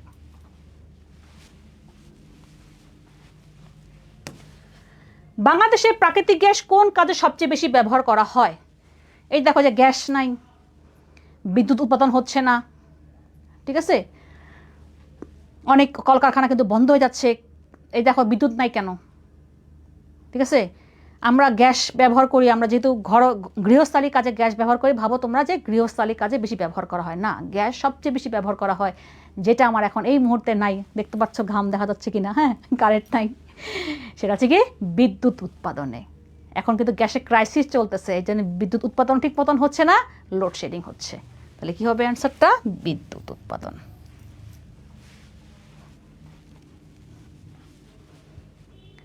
শিল্প কারখানা না, মেইন হবে কি বিদ্যুৎ উৎপাদনে। আমরা এটা ভুল করে ফেলি, অনেকে এটা ভুল করে। এটা তোমরা মনে হয় কেমিস্ট্রিতেও পড়ো, ঠিক আছে? আমাদের বর্তমানে গ্যাস ক্ষেত্র কয়টা? 29টা গ্যাস ক্ষেত্র। আমরা গ্যাস ক্ষেত্র আবিষ্কার করলাম 55 সালে, গ্যাস তুলছি 57 সালে। বর্তমানে আমাদের 29টা গ্যাস ক্ষেত্র। আমাদের সবচেয়ে বড় গ্যাস ক্ষেত্র কি? তিতাস। ঢাকা শহরে গ্যাস কোত্থেকে আসে? তিতাস থেকে। মুখে মুখে বলে দিলাম। সর্বশেষ গ্যাস ক্ষেত্র কোনটা? ইলিশা, ভোলাতে।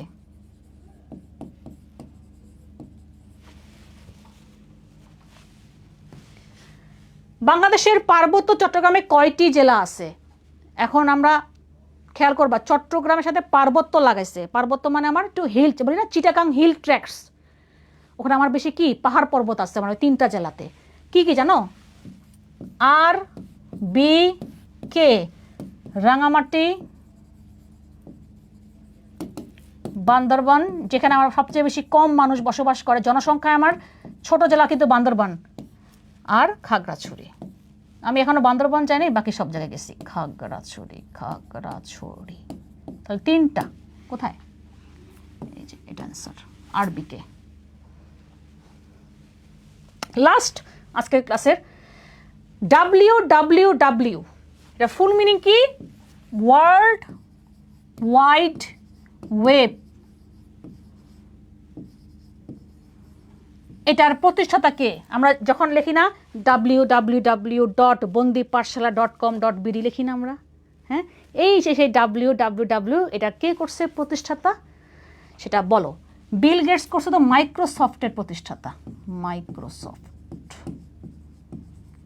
জুকারবার্গ, তোমরা যেখানে ক্লাস করতেছো, ফেসবুক। মার্টিন কুপার মোবাইল আবিষ্কার করছে। হ্যাঁ, কটা বাজে? 11 বাজে গেছে। টিম বার্নার্স-লি হবে এটা। দেখো 4টাই উত্তর পেয়ে গেল এখানে, কে কোনটা আবিষ্কারক। তাহলে টিম বার্নার্স-লি, WWW বা ওয়ার্ল্ড ওয়াইড ওয়েবের জনক কে? Team Berners-Lee. তাহলে আজকে ক্লাস এই পর্যন্ত ছিল। আমরা 40টা প্রশ্ন না, আমরা 100+ প্রশ্ন মনে হয় পড়াই ফেলছি। আশা করি ক্লাসটা ভালো লাগছে।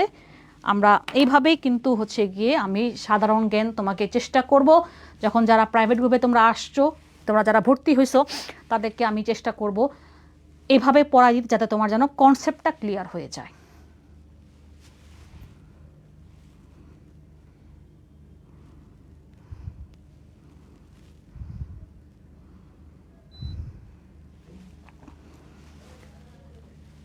ক্লাসটাও শেষ করলাম, কারেন্ট আসলো এখন।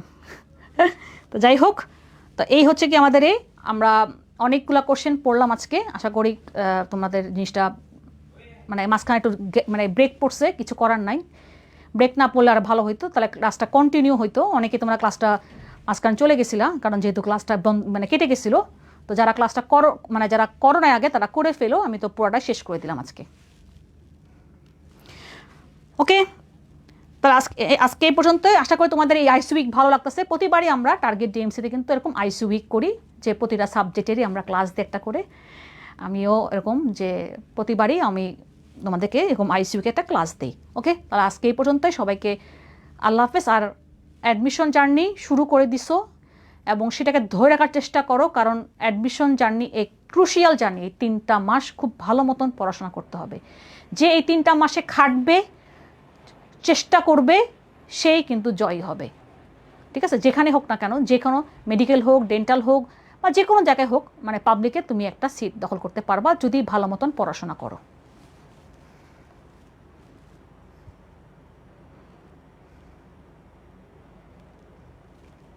না 30 না, এখনও দেয় নাই।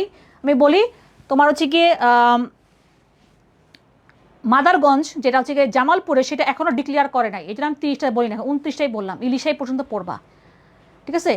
ওই মাদারগঞ্জের যেটা আর কি, ওটা হচ্ছে গিয়ে জামালপুরে, সেটা এখনও ডিক্লেয়ার করে নাই, সরকার থেকে ডিক্লারেশন আসে নাই। এই জন্য ওটা আমি এখনও বলি নাই, যেন 29টাই হবে, যেটা লাস্টে ইলিশা ভোলা। ওকে, ইনশাল্লাহ। তাহলে জামি দুষ্ট, ও আমাদের আগেকার স্টুডেন্ট। জামি আমাদের আগের স্টুডেন্ট, আমার ভালো মতো চিনে, এই জন্য আর কি বলছে। ওকে, ইনশাল্লাহ আবারও দেখা হবে কোনো না কোনো ক্লাসে। আজকে এই পর্যন্তই। আল্লাহ হাফেজ, টাটা।